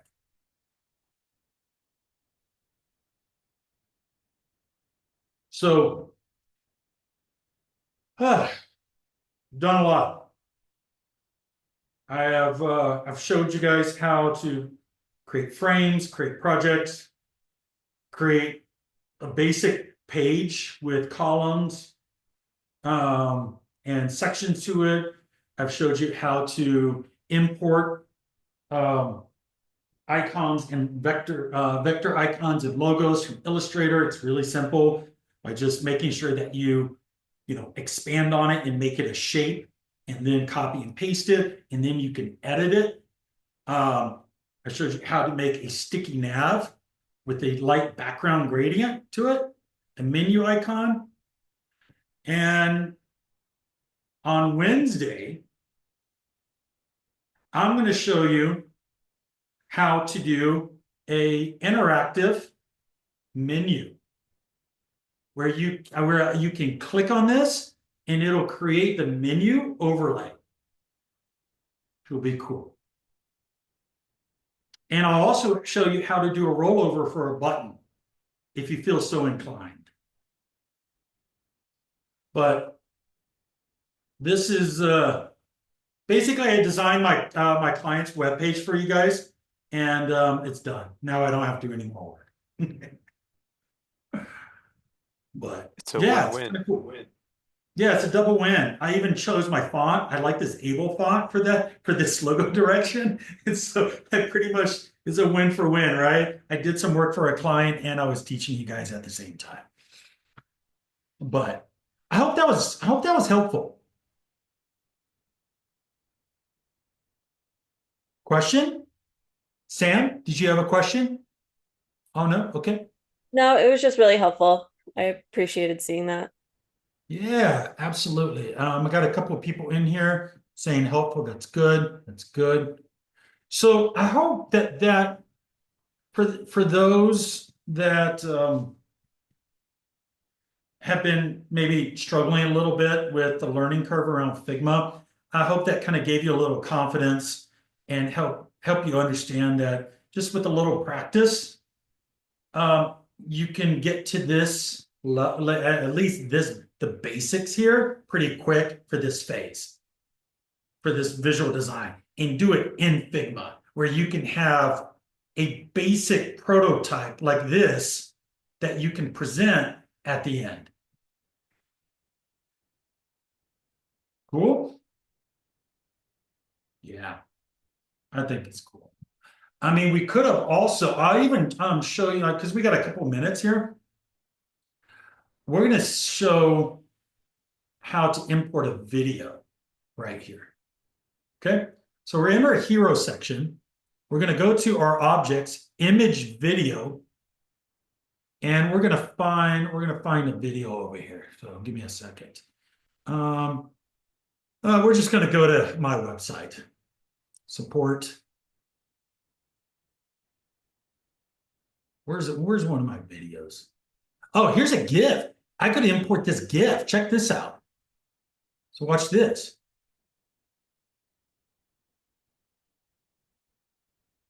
Boom. I dropped that GIF where the image was, and now watch.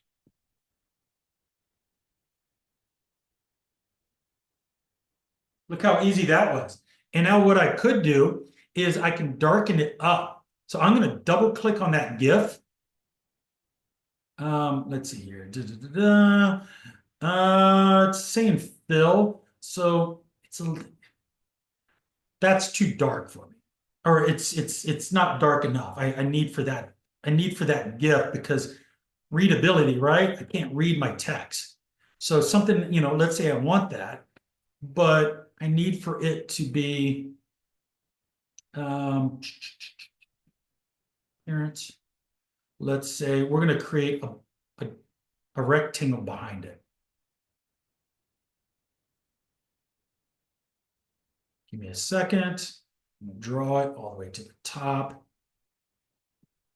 Make it the same height as that guy. Okay. I'm just going to hide that GIF for right now. Okay. So I'm going to take that box. I'm going to make it black. Okay. Now I'm going to go back and click on that GIF. And I'm going to reduce the opacity of that GIF. Let's say I'm going to reduce it to 70. Now look what it does. It helps, right, with the readability a bit more. I'm going to reduce it even more. See, I mean, so there's different workarounds for something like that, that if you have a video or an image or a video or image or a GIF, and it just like the readability, you're struggling with it. Or it could be the other way around. Here you go, check this out. I could have kept my GIF at 100%. I could have put the rectangle over top of it. And now I'm going to do a multiply and reduce the opacity of the rectangle. See? You can do it a couple of different ways. Cool, cool. Or let's see about dropping in, because that's what I actually said. I was going to drop in a video.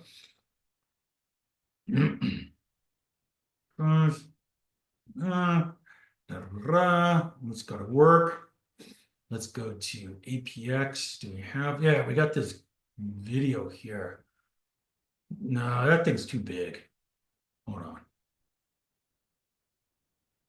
Let me go to Polaris here. PA.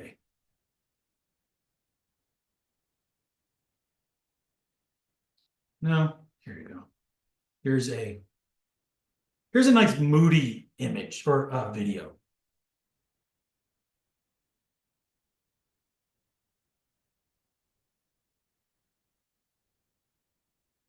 Whoops. Let me redo that here. Darn it. Go back, website, support, work, PA, this guy. So I just went ahead and placed it outside of my artboard because, whoa. Sorry, I had everything selected.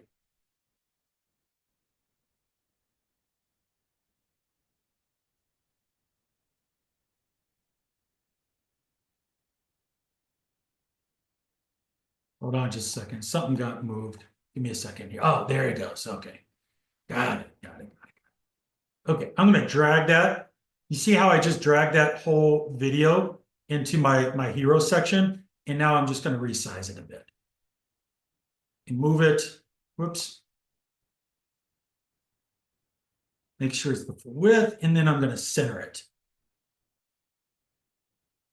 Okay. And then take a look here. Hold on. Video. Let me go here. Play. Yep. That all looks good. Hold on here just a second. Come on.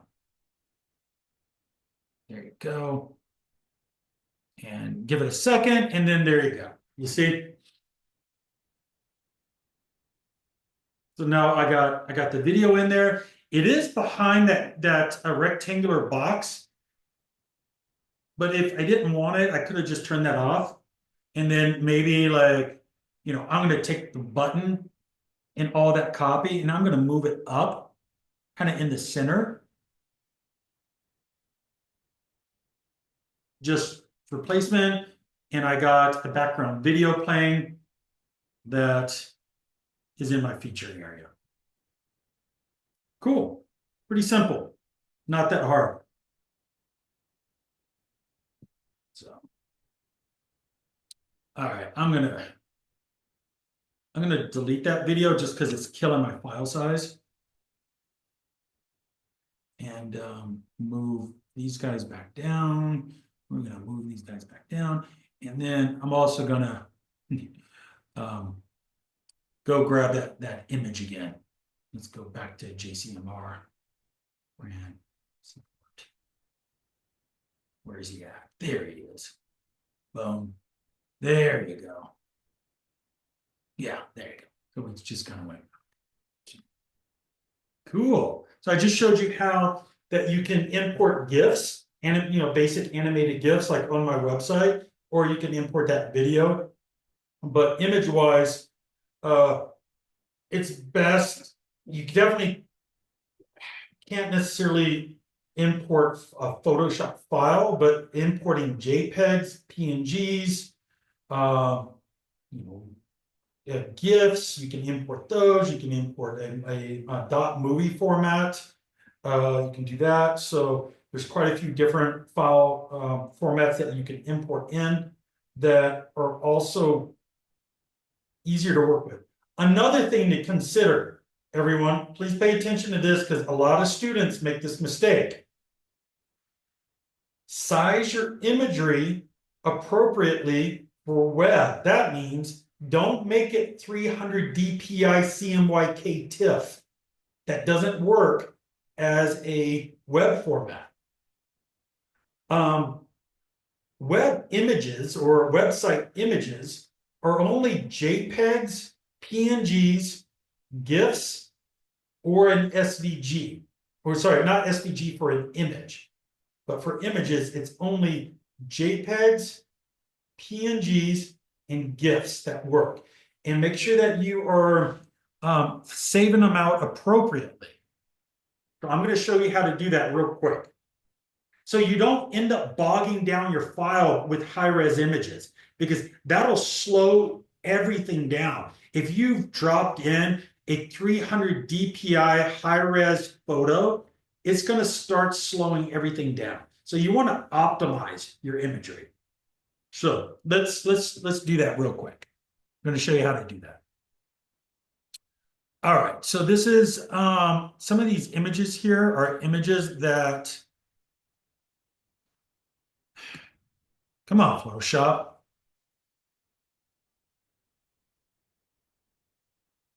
This is a new client that we're pitching. So let's see here, but I don't want those. I want to try to find, yeah, actually, I'll use this as an example. It's only because I had to do this myself. I had to save this dot WEBP image that I downloaded off the SheFit site. So this is a web format. And if you look at the file size, it's actually not that bad as far as it's still 72 DPI. It has been resized to fit, but you can't use .web. You have to like re-export it out. So you can do one or two things. You can just do save as, or you can do a export save for web. And then you can adjust different things in here based off of that. And you have to save it out as this JPEG or PNG or a GIF. You see those formats? Don't use this WBPMP formats. Only use JPEGs, GIFs, or PNGs. If I went over here, it was to find, let's see, blah, blah, blah.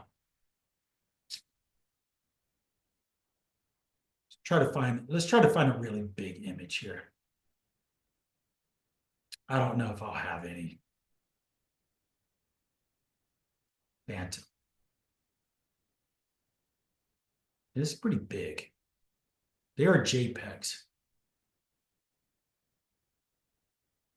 Yeah, here you go. Great example. Client sends you over this really large image. It's 144 resolution, but when you're working for web, it should be 72. So I need to size this down. It's also massive. It's 5,600 pixels wide by 4,000. That's too big. Like if I start dropping these kind of high-res images in my Figma file, it's going to slow you down. So I need to resize this. So one, I'm just going to go ahead and just go 72 DPI, change that. Or actually what would be even better is save for web. So it's Command Option Shift S, save for web. Or if you come up here, go to File, and where's save for web at?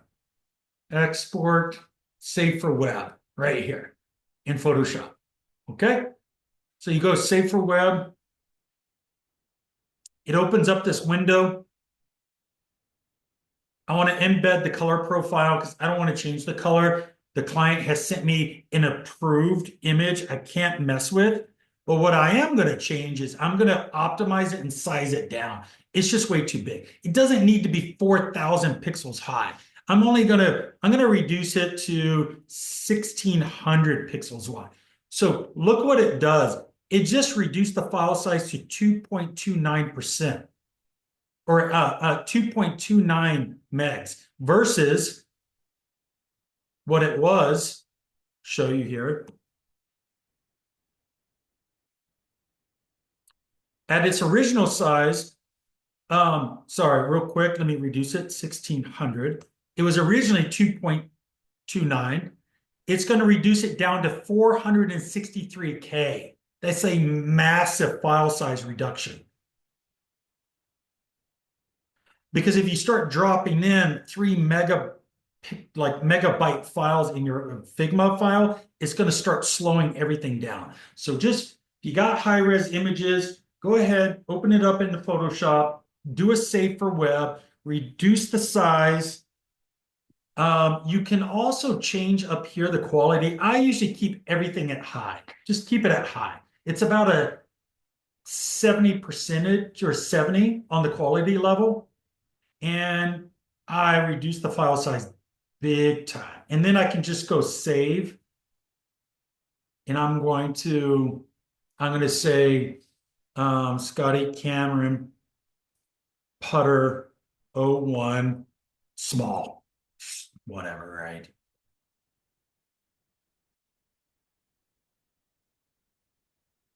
Save it out. And now that's far more efficient to work with in Figma. Don't save the original. So there you go. I just gave you another tutorial on how to work more efficiently with saving images at a better resolution that works for the format. So Wednesday, we're going to do our lecture on social media, and then I'm going to show you how to also create a desktop version of what we did today. And it's going to be easier than you think. Cool? Cool. All right. That's it. Anybody got any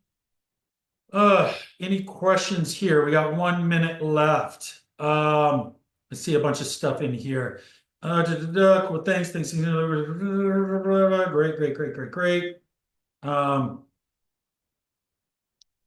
Let's see here. Sorry, let me stop sharing here for 1 second. Stop sharing. Don't need to share anymore. Okay, so I think that was hopefully helpful. Looks like it was. Got everybody maybe a little kick started in Figma, and you will be hopefully more successful in this next round because this is what you need to do. You need to design your stuff. So, all right. If you have any one-on-one questions, please send me an email or a message through Canvas, and I'll answer as quick as possible. And I'll also upload this lecture on the YouTube channel as soon as I can. Okay. All right. Have a good day. Thank you. See you Wednesday. Thank you, Paul. See you Wednesday, Paul. Have a good day.